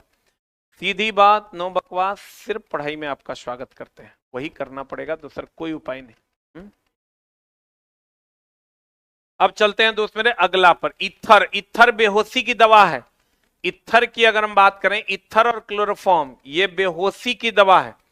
इथर और क्लोरोफॉर्म बेहोशी की दवा। ईस्टर के कारण फलों की गंध आती है, फलों की गंध ईस्टर के कारण आती है। एसीटोन का नाम अगर आप सुने होंगे, acetone nail polish, nail polish remover है, नेल पॉलिश रिमूवर है। एसीटोन जो है इसको हम लोग नेल पॉलिश रिमूवर के नाम से जानते हैं। नेल पॉलिश रिमूवर के नाम से किसको जानते हैं? एसीटोन को जानते हैं। याद रखिएगा, CH4 जो है मीथेन अगर क्लोरीन से अभिक्रिया करेगा तो क्लोरोफॉर्म बना देगा, और अभिक्रिया करेगा तो कार्बन टेट्राक्लोराइड बना देगा। कार्बन क्लोरोफॉर्म बेहोशी की दवा, कार्बन टेट्राक्लोराइड बिजली से लगी आग बुझाता है। बिजली से लगी आग बुझाता है। बेहोशी में ईथर और क्लोरोफॉर्म। फलों की गंध के लिए ईस्टर। खाद्य पदार्थ जितना है उसमें गंध के लिए ईस्टर। और एसीटोन नेल पॉलिश रिमूवर है। एसीटोन की अगर हम बात करें तो ये नेल पॉलिश रिमूवर है। जल्दी से लिख लो। इत्थर बेहोशी की दवा है, ईस्टर के कारण फलों की गंध। मैंगो फ्रूटी हर मौसम आम, ईस्टर के कारण। अपर रूप, देखो अपर रूप की अगर हम बात करें तो अपर रूप अगर हम बात करें तो दोस्त मेरे, जैसे कार्बन के अलग अलग रूप हैं। कौन कौन? हीरा है, ग्रेफाइट है, ग्रेफाइट है, फुलरीन है, हीरा है, ग्रेफाइट है, फुलरीन है, ये सब कार्बन के अपर रूप हैं। अगर हम हीरा की बात करें दोस्त मेरे, हीरा की बात करें, हीरा कुचालक है, हीरा कुचालक है, कठोरतम पदार्थ है, कठोरतम है, कठोरतम है, शीशा काटने के लिए यूज करते हैं। चतुष्फलकीय है, चतुष्फलकीय है, चतुष्फलकीय है। और अगर ग्रेफाइट की बात करें, ग्रेफाइट की बात करें, ग्रेफाइट की बात करें, ग्रेफाइट की बात करें, ग्रेफाइट सुचालक है, सुचालक है, मुलायम है, और पेंसिल में यूज होता है, और षटफलकीय है, षटफलकीय है। उसके बाद आज जो फुलरीन की बात करें, फुलरीन की बात करें, फुलरीन का फॉर्मूला कार्बन 60 है, जियोडेसिक संरचना दर्शाता है, फुटबॉल के आकार का संरचना दर्शाता है, फुटबॉल के आकार का संरचना दर्शाता है, फुटबॉल के आकार का संरचना दर्शाता है।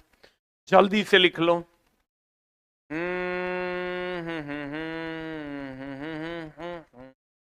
जल्दी लिख। सबसे कठोर जो है वो हीरा है।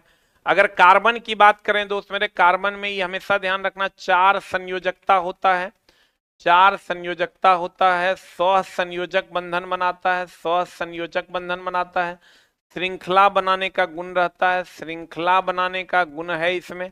और छोटे आकार के कारण मजबूत बंधन बनाता है, छोटे आकार के कारण मजबूत बंधन बनाता है, मजबूत बंधन बनाता है। इतना सारा, इस सब ऑब्जेक्टिव है।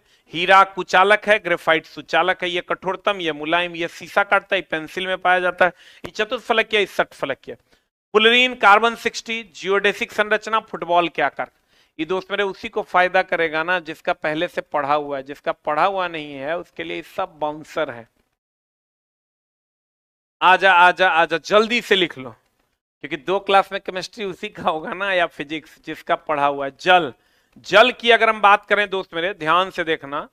जल जल जल जल, जल एक मृदु जल, दूसरा कठोर जल। मृदु जल साबुन के साथ झाग देता है, झाग देता है, साबुन के साथ भी, अपमार्जक यानी सरफ के साथ भी झाग देता है, झाग देता है।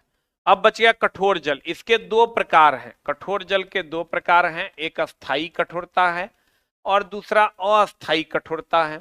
तो अस्थाई कठोरता क्या, आज दोनों को दूर करते हैं, अस्थाई और अस्थाई दोनों को दूर करते हैं सोडियम कार्बोनेट से। अस्थाई कठोरता कैल्शियम मैग्नीशियम के क्लोराइड और सल्फेट के कारण, अस्थाई कठोरता कैल्शियम और मैग्नीशियम के बाइकार्बोनेट के कारण होता है। साबुन की अगर हम बात करें, इसके साथ साबुन के साथ झाग नहीं देता, साबुन के साथ झाग नहीं देता। अपमार्जक साबुन कठोर जल के साथ भी झाग देता है। देखो अब इसको हम बता देते हैं। अपमार्जक जो है ना, कठोर और मृदु दोनों जल के साथ झाग देता है, लेकिन मृदु जल के साथ साबुन तो झाग देता है, साबुन कठोर जल के साथ झाग नहीं देता। अपमार्जक मतलब सरफ, दोनों के साथ झाग देता है। और ये हमेशा ध्यान रखना, साबुन उच्च वसा अम्लों का सोडियम लवण है, उच्च वसा अम्ल का सोडियम लवण है, उच्च वसा अम्ल का सोडियम लवण है। साबुन की अगर हम बात करें, ये उच्च वसा अम्लों का सोडियम लवण है। कठोरता 2 प्रकार का, अस्थाई और अस्थाई। अस्थाई कठोरता कैल्शियम मैग्नीशियम के क्लोराइड और सल्फेट के कारण, और अस्थाई कठोरता कैल्शियम मैग्नीशियम के बाइकार्बोनेट के कारण। दोनों को दूर करते हैं सोडियम कार्बोनेट से। और साबुन उच्च वसा अम्लों का सोडियम लवण है। साबुन अपमार्जक कठोर जल मृदु जल, मृदु जल हो गया जो पीने वाला है, पीने वाला है। कठोर जल जो ना पीने वाला है, कठोर जल ना पीने वाला जल कठोर जल है। ना पीने वाला जल कौन जल है? कठोर जल है। जल्दी से लिख लो। अपमार्जक दोनों के साथ झाग देगा। अपमार्जक की अगर हम बात करें दोस्त मेरे, वो दोनों के साथ झाग देगा। साबुन लेकिन मृदु जल के साथ देगा, कठोर जल के साथ नहीं देगा। बेंजीन का तो नाम सुने होंगे दोस्त मेरे, बेंजीन, बेंजीन रे बाबू, बेंजीन एरोमेटिक हाइड्रोकार्बन का पिता, इसी को कहते हैं बेंजीन को। अब देख लो, बेंजीन में अगर सिंगल बॉन्ड है तो सिग्मा, डबल बॉन्ड है तो एक सिग्मा एक पाई, और ट्रिपल बॉन्ड है तो एक सिग्मा दो पाई हो जाता है। इसमें जब आप देखिएगा हर जगह हाइड्रोजन लगा दीजिएगा, क्योंकि C6H6 इसका फॉर्मूला होता है। हर जगह हाइड्रोजन लगा दीजिए, हर जगह हाइड्रोजन लगा दीजिए, हर जगह हाइड्रोजन लगा दीजिए। तो जहां जहां हाइड्रोजन लगा हुआ है सब सिंगल बॉन्ड है, सिग्मा सिग्मा सिग्मा सिग्मा फिर पाई। डबल बॉन्ड रहेगा तो एक सिग्मा एक पाई, इस sigma sigma sigma pi, sigma sigma sigma sigma pi. देखिएगा 6 सिग्मा बॉन्ड है, 6 सिग्मा बॉन्ड है, 6 सिग्मा बंधन है, 6 सिग्मा बंधन है, और दोस्त मेरे 12 जो है वो पाई बंधन है। 12 जो है ये पाई बंधन है। क्वेश्चन देख लो, सॉरी 12 सिग्मा बॉन्ड है, रुक जाए यार, 12 जो है वो सिग्मा बॉन्ड है, 3 पाई हो जाएगा, 3 पाई हो जाएगा। पाई तो देखो खाली डबल बॉन्ड जहां है वहां रहेगा। अब बाकी 12 को सिग्मा बॉन्ड देखो तो पूरा है, 1 2 3 4 5 6 7 8 9 10 11 12, 12 सिग्मा और 3 पाई बॉन्ड होता है। एरोमेटिक हाइड्रोकार्बन का जन्मदाता बेंजीन को कहते हैं। जहां सिंगल बॉन्ड होगा सिग्मा बॉन्ड, जहां डबल होगा एक सिग्मा एक पाई, जहां ट्रिपल होगा एक सिग्मा दो पाई, एक सिग्मा दो पाई, एक सिग्मा दो पाई। जल्दी से लिख।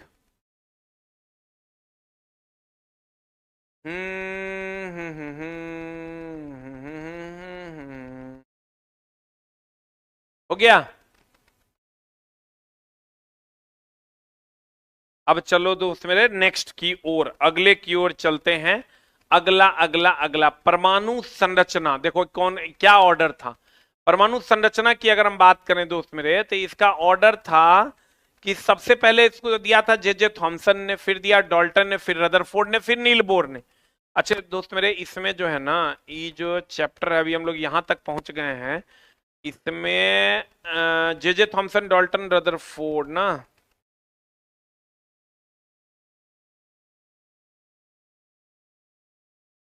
आजा आजा आजा आजा इधर। चलो कोई नहीं, चलो कोई नहीं। कितने लोग दोस्त मेरे चाहते हैं कि केमिस्ट्री को खत्म कर दिया जाए? एक बार जल्दी से आग टाइप करो। जो लोग चाहते हैं कि हाँ सर केमिस्ट्री पूरा पढ़ा ही दीजिए, 10-15 मिनट और लगेगा, तो जल्दी से एक बार आग टाइप कर दो, जल्दी से। चलते हैं दोस्त मेरे हम लोग अगले टॉपिक की ओर। अगला टॉपिक देखो क्या कहता है, परमाणु संरचना। इसका क्या मामला है? इसमें इतने लोगों ने इसी ऑर्डर में दिया, जे थॉमसन ने अपना मॉडल दिया, फिर डाल्टन ने दिया, फिर रदरफोर्ड ने, फिर नील्स बोर ने। जे थॉमसन ने क्या कहा था? इन्होंने प्लम पुडिंग का सिद्धांत दिया था, प्लम पुडिंग का सिद्धांत दिया था। और कौन सा फल यूज किया था? तरबूज का फल यूज किया था। उसके बाद डाल्टन ने कहा परमाणु अविभाज्य है, अविभाज्य है, और इन्होंने बुनियादी सिद्धांत दिया, उन्होंने बुनियादी सिद्धांत दिया। फिर आ गया रदरफोर्ड।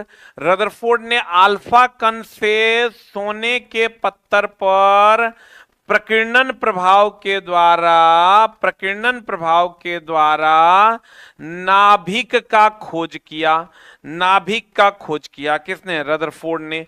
और नील बोर के बारे में हम लोग जानेंगे, इन्होंने 2n² के बारे में बताया था, और भी बहुत बातें थी। कहेगा प्लम पुडिंग सिद्धांत किसने दिया? जे थॉमसन ने। थॉमसन के बाद कौन दिया? डाल्टन। डाल्टन ने क्या कहा? परमाणु अविभाज्य है, और बुनियादी सिद्धांत इन्होंने ही दिया। रदरफोर्ड ने अल्फा कण प्रकीर्णन प्रभाव सोने के पत्थर पर किया, उससे नाभिक की खोज की। ये ऑर्डर था दोस्त मेरे परमाणुओं के संरचना का। जल्दी से स्क्रीनशॉट ले लो। कहेगा प्लम पुडिंग सिद्धांत जे थॉमसन, तरबूज पर परमाणु अविभाज्य है डाल्टन। रदरफोर्ड ने कहा अल्फा कण प्रकीर्णन प्रभाव सोने के पत्थर पर, और इसी से नाभिक का खोज किया। रदरफोर्ड का मॉडल में आप ध्यान से देखिएगा, उन्होंने क्या किया था? एक सोने का पत्थर लिया, एक सोने का पत्थर लिया, इससे अल्फा कण को गुजारा, तो कुछ अल्फा कण सीधे चले गए, कुछ अल्फा कण डाइवर्ट हो गए, कुछ अल्फा कण डाइवर्ट हो गए, डाइवर्ट हो गए, कुछ अल्फा कण उसी पथ पर लौट गए। तो इन्होंने कहा कि यहां पर भैया नाभिक है। और ये कौन प्रभाव का यूज किए? प्रकीर्णन प्रभाव का यूज किए। उन्होंने कहा अधिकांश भाग खाली है, अधिकांश भाग जो है वो खाली है, और नाभिक में जो है न्यूट्रॉन और प्रोटॉन है, इसके चारों तरफ इलेक्ट्रॉन चक्कर लगाता है। और नाभिक को केंद्रीय सघन भाग भी कहा उन्होंने। नाभिक को उन्होंने क्या कहा? केंद्रीय सघन भाग उन्होंने कहा था। किसको? नाभिक को। मेनली नाभिक की खोज रदरफोर्ड ने किया था। अब देखो ध्यान से देखना, न्यूट्रॉन और प्रोटॉन नाभिक में होता है, न्यूट्रॉन और प्रोटॉन नाभिक में होता है। तो नाभिक में होता है दोस्त मेरे, इसकी त्रिज्या जो है, इसकी त्रिज्या होती है 10⁻⁻15 मीटर, या इसी को हम लोग एक फर्मी या फेम्टो कहते हैं, एक फर्मी या फेम्टो कहते हैं। ये इलेक्ट्रॉन चक्कर लगाता है, और यहां से यहां तक का जो परमाणु की त्रिज्या, ये नाभिक है। ये दोस्त मेरे नाभिक है, इसको हम लोग कहते हैं नाभिक। नाभिक की त्रिज्या होती है 10⁻⁻15 मीटर, और ये है परमाणु। परमाणु की त्रिज्या होती है, परमाणु की जो त्रिज्या है वो 10⁻10 मीटर, या इसी को हम लोग एक एंगस्ट्रॉम कहते हैं। 10⁻10 मीटर या एक एंगस्ट्रॉम कहते हैं। इसके कारण कोई भी चीज ये अभिक्रिया में भाग भी यही लेता है, अभिक्रिया में भाग लेता है, और बंधन बनाने में भी यही यूज करते हैं हम लोग। इलेक्ट्रॉन का ही उपयोग अभिक्रिया में भाग लेने के लिए और बंधन बनाने के लिए। ये अस्थायी होता है, ये अस्थायी होता है। कौन? इलेक्ट्रॉन। इलेक्ट्रॉन पर जब चार्ज की बात करोगे -1.6 इंटू 10⁻⁻19 कूलम, प्रोटॉन पर चार्ज +1.6 इंटू 10⁻⁻19 कूलम, और न्यूट्रॉन पर कोई चार्ज नहीं होता है। नाभिक की त्रिज्या 10⁻15 मीटर, एक फर्मी या फेम्टो। परमाणु की त्रिज्या 10⁻10 मीटर, 10⁻10 मीटर। आइए हमेशा ध्यान रखिएगा, परमाणु जो होता है ये उदासीन होता है, परमाणु विद्युततः उदासीन होता है, परमाणु विद्युततः उदासीन होता है। नाभिक की त्रिज्या कितनी? 10⁻15 मीटर। परमाणु की त्रिज्या 10⁻10 मीटर, और इलेक्ट्रॉन पर -1.6 10⁻19 कूलम, प्रोटॉन पर +1.6 10⁻19 कूलम, और न्यूट्रॉन पर कोई आवेश नहीं होता। न्यूट्रॉन पर कोई आवेश नहीं होता। अब देखो इलेक्ट्रॉन, प्रोटॉन और न्यूट्रॉन सबके बारे में अभी हमने आपको बताया। इलेक्ट्रॉन का खोज कौन किया? जे थॉमसन ने, थॉमसन ने किया। प्रोटॉन का खोज गोल्डस्टीन या रदरफोर्ड, जिसमें मेनली गोल्डस्टीन का नाम आता है, गोल्डस्टीन का नाम आता है। और न्यूट्रॉन का खोज चैडविक ने किया, चैडविक ने किया। और ये जो पॉजिट्रॉन है इसको कहते हैं पॉजिट्रॉन, इसका खोज एंडरसन ने किया, इसका खोज एंडरसन ने किया। इस पर -1.6 इंटू 10⁻⁻19 कूलम का आवेश, इस पर +1.6 इंटू 10⁻⁻19 कूलम का आवेश। न्यूट्रॉन पर आवेशहीन है, ये आवेशहीन है। पॉजिट्रॉन जो है ये इलेक्ट्रॉन का एंटी पार्टिकल है, इलेक्ट्रॉन का। पॉजिट्रॉन की अगर हम बात करें तो ये इलेक्ट्रॉन का प्रतिकण है, ये इलेक्ट्रॉन का प्रतिकण है, यानी एंटी पार्टिकल है, एंटी पार्टिकल है, इलेक्ट्रॉन का एंटी पार्टिकल है। पॉजिट्रॉन E+ को, E- हो गया इलेक्ट्रॉन, E+ हो गया पॉजिट्रॉन। इसकी खोज एंडरसन ने किया। इलेक्ट्रॉन का प्रतिकण कहते हैं पॉजिट्रॉन को। और इलेक्ट्रॉन, प्रोटॉन, न्यूट्रॉन जो ये तीनों है, इसको हम लोग मौलिक कण के नाम से जानते हैं। इसको हम लोग दोस्त मेरे मौलिक कण के नाम से जानते हैं, बेसिक कण के नाम से जानते हैं। जल्दी से इसका स्क्रीनशॉट ले लो, यहां से क्वेश्चंस पूछे जाते हैं। इलेक्ट्रॉन का एंटी पार्टिकल है पॉजिट्रॉन, दोनों मिलता है तो उदासीन हो जाता है। अगला एएमयू की अगर हम बात करें, एएमयू की अगर हम बात करें, कार्बन 12 के समस्थानिक को हम लोग एएमयू एटॉमिक मास यूनिट में काउंट करते हैं। इसकी कोई खास मामला इसका नहीं है। कक्षा, कक्षा की अगर हम बात करें, कक्षा की अगर हम बात करें दोस्त मेरे, कक्षा को KLMNOP से डिनोट किया जाता है। और दोस्त मेरे इसके लिए n का मान जो है, n का मान और महत्तम इलेक्ट्रॉन की संख्या पूछता है, महत्तम इलेक्ट्रॉन की संख्या पूछता है जो होता है 2n²। अब k कक्षा के लिए n का मान 1 होता है, 2 इंटू 1 का स्क्वायर बोले तो 2। l कक्षा के लिए 2 होता है, 2 इंटू 2 का स्क्वायर बोले तो 8। m कक्षा के लिए 3 होता है, 2 इंटू 3 का स्क्वायर बोले तो 18। और n कक्षा के लिए 4 होता है, 2 इंटू 4 का स्क्वायर बोले तो 32। किसी भी कक्षा को KLMNOPQ से डिनोट करते हैं। ऊर्जा का क्रम हमेशा ध्यान रखिएगा, K की सबसे कम उससे कम L, उससे ज्यादा L, उससे ज्यादा MNOPQ, KLMNOPQ। कक्षा को हम लोग KLMNOPQ से डिनोट करते हैं। n का मान 1 2 3 4 होता है, महत्तम इलेक्ट्रॉन की संख्या 2n² होती है, और सबसे कम ऊर्जा K की, उससे कम अधिक L की, उससे अधिक M की, उससे अधिक N की होती है। चलो जल्दी से इसका स्क्रीनशॉट ले लो, कुछ खास नहीं है, 2n² खाली याद रखना। उपकक्षा की अगर हम बात करें, उपकक्षा को SPD F से डिनोट करते हैं। S में 2, P में 6, D में 10, F में 14 होता है, 14 होता है। उपकक्षा को किससे डिनोट करते हैं? SPDF से डिनोट करते हैं, कुछ खास नहीं है।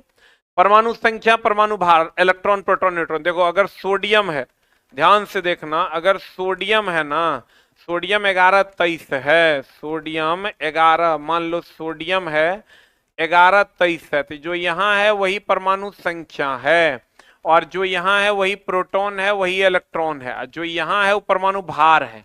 इसमें से इसको घटा देंगे, यानी A-Z कर देंगे तो न्यूट्रॉन निकल जाएगा। A-Z कर देंगे तो न्यूट्रॉन निकल जाएगा, या A-Z के जगह पर P कर देंगे तो N निकल जाएगा। यहां से A बराबर निकल जाएगा N प्लस P, तो खाली A बराबर N प्लस P। आपको क्वेश्चन कैसे पूछता है? क्वेश्चन पूछेगा बताओ फ्लोरीन का एटॉमिक नंबर 9 है, न्यूट्रॉन की संख्या 10 है, तो परमाणु भार कितना होगा? जल्दी से बता दो, यही क्वेश्चन पूछता है। या दे देगा उसमें इलेक्ट्रॉन प्रोटॉन न्यूट्रॉन कहेगा, जो यहां है वो परमाणु संख्या, वही प्रोटॉन वही इलेक्ट्रॉन, और जो यहां है वो परमाणु भार होता है। खाली अगर प्लस माइनस चार्ज होगा तो माइनस चार्ज होगा तो इलेक्ट्रॉन में प्लस हो जाएगा, प्लस चार्ज होगा तो इलेक्ट्रॉन में माइनस हो जाएगा। अब यहां पर तुमको कह देगा ए का मान कितना था। अगर ये न्यूट्रॉन 10 है, इसका मतलब इसमें से इसको घटाएंगे तो 10 आएगा, तो ये 19 होगा, ये 19 होगा, तब ना 19 में 9 गया तो 10 आएगा, 19 में 9 गया तो 10 आएगा, यानी इसमें से इसको घटाएंगे तो न्यूट्रॉन आएगा। ये सब जो पूछता है उम्मीद करते हैं तुम बना लोगे। संयोजी इलेक्ट्रॉन और कोर इलेक्ट्रॉन, देखो संयोजी इलेक्ट्रॉन क्या होता है, कोर इलेक्ट्रॉन क्या होता है। जैसे किसी का इलेक्ट्रॉनिक कॉन्फ़िगरेशन आप लिखते हैं, जैसे आप सोडियम का ही ले लीजिए ना 1123, इसका 281, ये इसका इलेक्ट्रॉनिक कॉन्फ़िगरेशन है, इलेक्ट्रॉनिक कॉन्फ़िगरेशन है 281। ये जो बाह्यतम कक्षा का इलेक्ट्रॉन है, बाह्यतम कक्षा का जो इलेक्ट्रॉन है, जो बाह्यतम कक्षा का इलेक्ट्रॉन है, बाह्यतम कक्षा का जो इलेक्ट्रॉन है, बाह्यतम कक्षा का इलेक्ट्रॉन संयोजी इलेक्ट्रॉन। अब बाह्यतम कक्षा को छोड़ के जो बचा, बाह्यतम कक्षा को छोड़कर जो इतना बच गया, छोड़कर जो बच गया वो कोर इलेक्ट्रॉन। तो यहां अगर आओगे सोडियम में, तो यहां संयोजी इलेक्ट्रॉन कितना है? संयोजी इलेक्ट्रॉन की संख्या 1 है, क्योंकि बाह्यतम कक्षा में 1 है। कोर इलेक्ट्रॉन की संख्या की अगर बात करोगे तो कोर इलेक्ट्रॉन है 8 2 10। कोर इलेक्ट्रॉन कितना है? 10। बाह्यतम कक्षा का इलेक्ट्रॉन कितना है? बाह्यतम कक्षा में 1, कोर इलेक्ट्रॉन इसको छोड़ के जो बच गया वो 10। अब बताओ संयोजी इलेक्ट्रॉन बाह्यतम कक्षा का है, इसलिए अधिक अभिक्रियाशील भी है, अधिक अभिक्रियाशील है। अधिक अभिक्रियाशील कौन है दोस्त मेरे? संयोजी इलेक्ट्रॉन। और सबसे बाह्यतम कक्षा में है तो अधिक ऊर्जावान भी है, अधिक ऊर्जा भी होता है संयोजी इलेक्ट्रॉन का। अधिक अभिक्रियाशील भी संयोजी इलेक्ट्रॉन है, क्योंकि सबसे बाह्यतम कक्षा में, सबसे बाह्यतम कक्षा में, इसलिए अधिक अभिक्रियाशील भी है और अधिक संयोजी, अधिक ऊर्जा भी है, अधिक ऊर्जा भी है। बाह्यतम कक्षा को छोड़ के जो बच जाएगा वो सब कोर इलेक्ट्रॉन है, सब कोर इलेक्ट्रॉन है, इसीलिए कोर इलेक्ट्रॉन 10 है इसमें। संयोजी इलेक्ट्रॉन से संयोजकता देखिए कैसे निकालेंगे। अगर अगर संयोजी इलेक्ट्रॉन 1 2 3 4 हो, तब याद रखना संयोजी इलेक्ट्रॉन संयोजकता जो है, संयोजकता संयोजकता बराबर संयोजी इलेक्ट्रॉन बराबर संयोजी इलेक्ट्रॉन। और अगर 5 6 7 8 हो तो संयोजकता बराबर 8 माइनस संयोजी इलेक्ट्रॉन, 8 माइनस संयोजी इलेक्ट्रॉन। ध्यान से देखो, अगर 1 2 3 4 हो तो संयोजकता ही संयोजी इलेक्ट्रॉन है, और अगर 5 6 7 8 हो तो संयोजकता और 8 माइनस संयोजी इलेक्ट्रॉन। इसलिए जितना अक्रिय गैस है सबका अक्रिय गैस की बात करोगे, अक्रिय गैस की बात करोगे दोस्त मेरे, अक्रिय गैस की बात करोगे, इसमें संयोजी इलेक्ट्रॉन होता है, संयोजी इलेक्ट्रॉन होता है 8, तो संयोजकता होता है 0। संयोजकता होगा तब 8 में से 8 घटाएंगे 0। संयोजकता जो है ये संयोग करने की क्षमता को बताता है, संयोग की क्षमता को बताता है। ये ध्यान रखिएगा, अगर बाह्यतम कक्षा में 1 2 3 4 है तो संयोजकता संयोजी इलेक्ट्रॉन के बराबर। अगर बाह्यतम कक्षा में 5 6 7 8 है तो संयोजकता को 8 में से घटा देंगे। अक्रिय गैस के बाह्यतम कक्षा में 8 इलेक्ट्रॉन होता है तो 8 में से 8 घटा देंगे 0। इसीलिए संयोजकता संयोग करने की क्षमता को बताता है, संयोजकता हो जाएगा 0, किसी से संयोग नहीं करेगा, किसी से संयोग नहीं करेगा।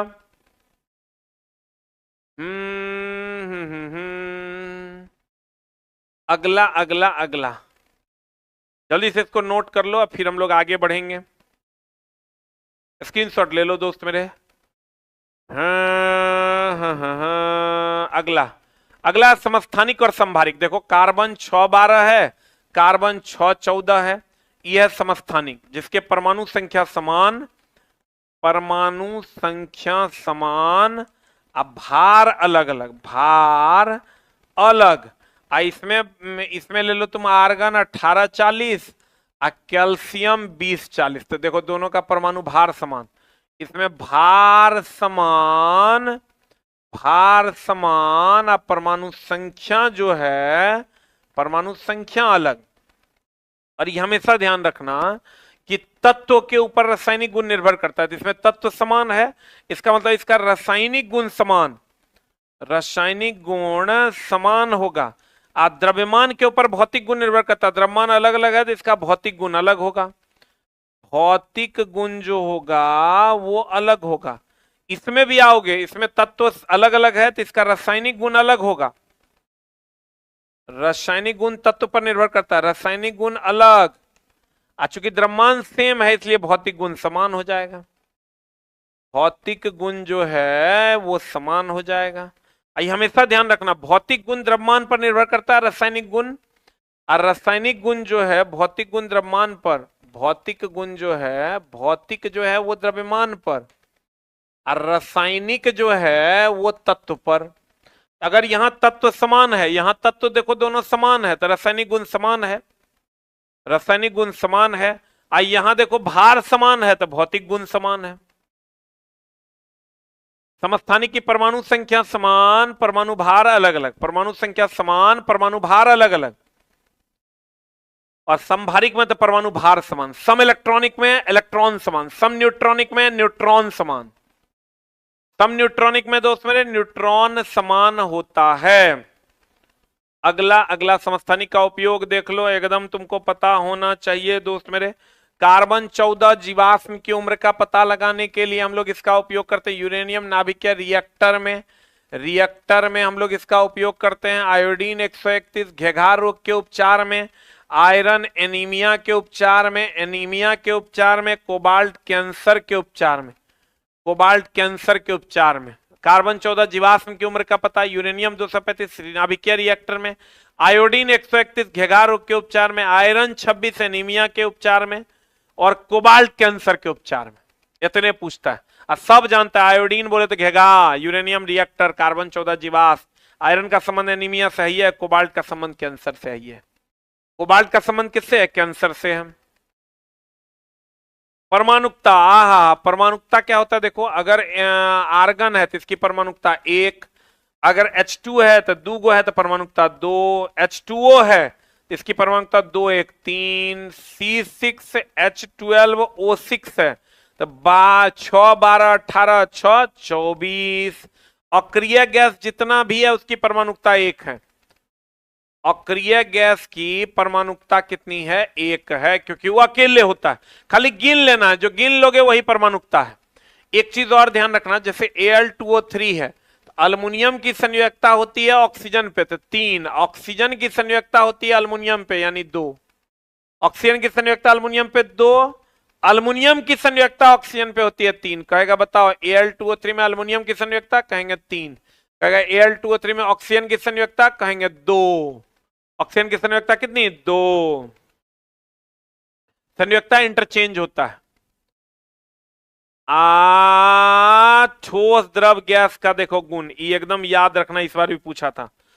कहेगा गतिज ऊर्जा, गति ऊर्जा सबसे ज्यादा होता है गैस में, उससे कम होता है द्रव में, सबसे कम होता है ठोस में। गति संपीड्यता भी सबसे ज्यादा गैस में, उससे कम द्रव में और सबसे कम ठोस में।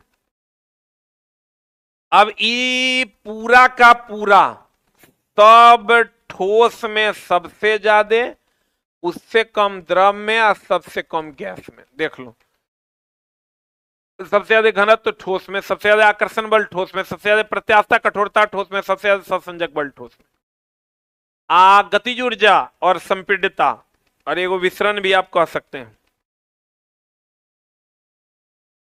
विसरण भी आप कह सकते हैं। विसरण भी सबसे ज्यादा गैस में, उससे कम द्रव में, उससे कम ठोस में। बाकी इस सब जो है घनियाइल रहेगा सबसे ज्यादा ठोस, सबसे ज्यादा आकर्षण बल ठोस में, सबसे ज्यादा प्रत्यास्थता ठोस में, सबसे ज्यादा सहसंजक बल ठोस में। लेकिन सबसे ज्यादा संपीड़ित दबाया किसको जा सकता है? गैस को। सबसे ज्यादा घुलने मिलने का गुण किसमें? गैस में। सबसे ज्यादा गति ऊर्जा किसमें? गैस में। ये तो एकदम आप पढ़े भी होंगे दोस्त मेरे। आजा आजा आजा, यहां से क्वेश्चन पूछे जाते हैं। क्या क्वेश्चन पूछा जाता है? देखो, ठोस द्रव गैस का क्वेश्चन पूछता है। आकार, एकर आकार और आयतन दोनों निश्चित होता है। एकर आकार भी निश्चित होता है, एकर आकार भी निश्चित होता है, एकर आयतन भी निश्चित होता है। गैस का आकार भी अनिश्चित होता है, आकार भी अनिश्चित होता है और आयतन भी अनिश्चित होता है। और द्रव का अगर कहोगे तो आकार तो अनिश्चित होता है, जिस बर्तन में डालोगे दूध को उसी बर्तन का ले लेगा। लेकिन आयतन भैया 1 लीटर है तो 1 लीटर रहेगा। ये देखो, गैस का दोनों अनिश्चित, ठोस का दोनों निश्चित, द्रव का आकार अनिश्चित लेकिन आयतन निश्चित। बस 5 मिनट में छोड़ देंगे, बस खत्म है कहानी। जल्दी से स्क्रीनशॉट ले लो इसका और एकदम एक रात देख लो। ये दोनों निश्चित, इसका दोनों अनिश्चित, इसमें आधा आधा है। भौतिक परिवर्तन रासायनिक परिवर्तन, मिल जाए वो भौतिकी ना मिले वो रासायनिक, एकदम देखना। मिल जाए वो भौतिकी ना मिले वो रासायनिक, मिल जाए वो भौतिकी। यहाँ रासायनिक परिवर्तन ना मिले वो रासायनिक। मिल जाए मतलब अस्थाई परिवर्तन, नहीं मिलेगा, एक बार परिवर्तित हो जाएगा तो अस्थाई। अस्थाई है तो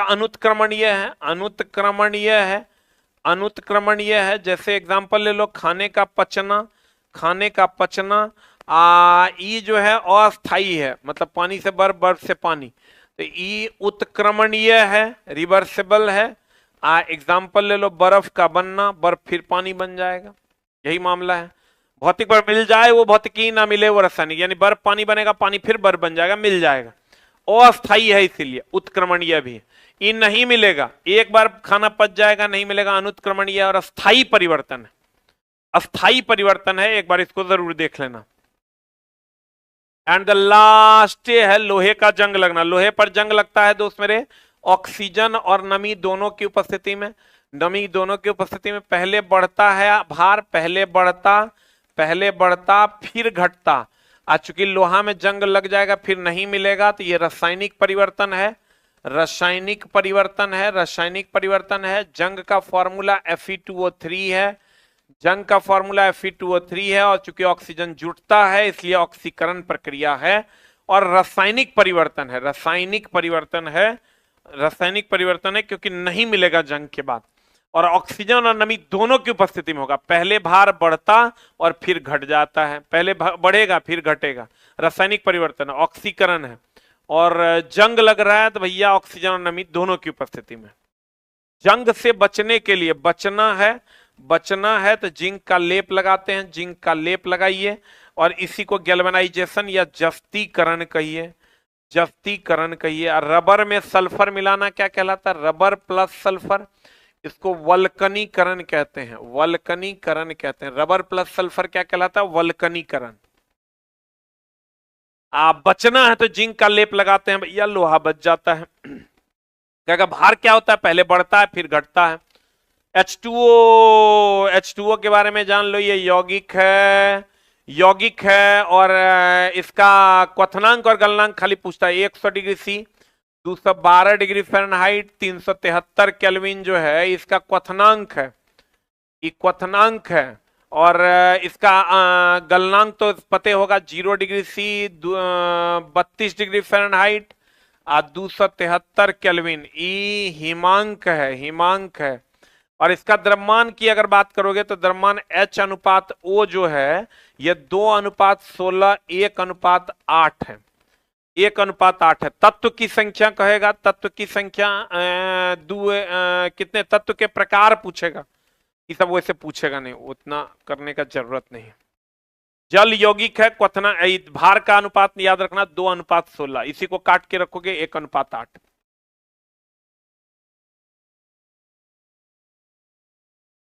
समांगी विसमांगी तो जानते हो, पूरा पूरा घुल मिल जाए, घुले मिले तो समांगी, और ना घुले मिले, ना घुले मिले तो विसमांगी। इसमें ले लो पानी या प्लस तेल, नहीं घुलेगा मिलेगा। इसमें ले लो पानी और प्लस चीनी, एक बार इसको देख जरूर लेना दोस्त मेरे, पूरा पूरा घुल मिल जाएगा, समांगी। हर जगह संघटक समान होंगे, संघटक यानी कंपोनेंट समान होगा, क्योंकि पूरा इसमें समान नहीं होगा, इसमें समान नहीं होगा, कहीं ज्यादा कहीं कम होगा। यही है समांगी विसमांगी। एक बार आसवन, आसवन हो गया दोस्त मेरे। समुद्री जल का शुद्धिकरण पूछता है, समुद्री जल का शुद्धिकरण। पेट्रोलियम का शुद्धिकरण जो है, पेट्रोलियम का शुद्धिकरण प्रभाजी आसवन है, पेट्रोलियम का शुद्धिकरण प्रभाजी आसवन है। जल्दी से स्क्रीनशॉट ले लो। यौगिक और मिश्रण, यौगिक किसी निश्चित अनुपात में मिलाएंगे, यौगिक किसी भी अनुपात में मिला देंगे। मिश्रण, इसमें इसके अवयवों का गुण मौजूद नहीं होता, जल में H और O का गुण मौजूद नहीं होता है। मिश्रण में चीनी पानी में चीनी का गुण मौजूद होता है। अगला बेंजोइक एसिड, खाद्य पदार्थ के परिरक्षण में लेमिनेरिया से मिलता है आयोडीन। खाद्य पदार्थ परिरक्षण, खाद्य पदार्थ परिरक्षण, लेमिनेरिया से मिलता है आयोडीन। समुद्र के पानी से मिलता है NaCl, समुद्र के पानी से मिलता है दोस्त मेरे NaCl, NaCl।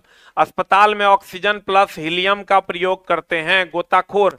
कम गहराई पर ऑक्सीजन प्लस नाइट्रोजन, अधिक पर ऑक्सीजन प्लस हीलियम, इसको सोरा या नाइटर कहते हैं, ये बारूद में यूज होता है। कैल्शियम कार्बोनेट की अगर हम बात करें दोस्त मेरे, कैल्शियम कार्बोनेट की बात करें तो ये चौक या खड़िया या संगमरमर है।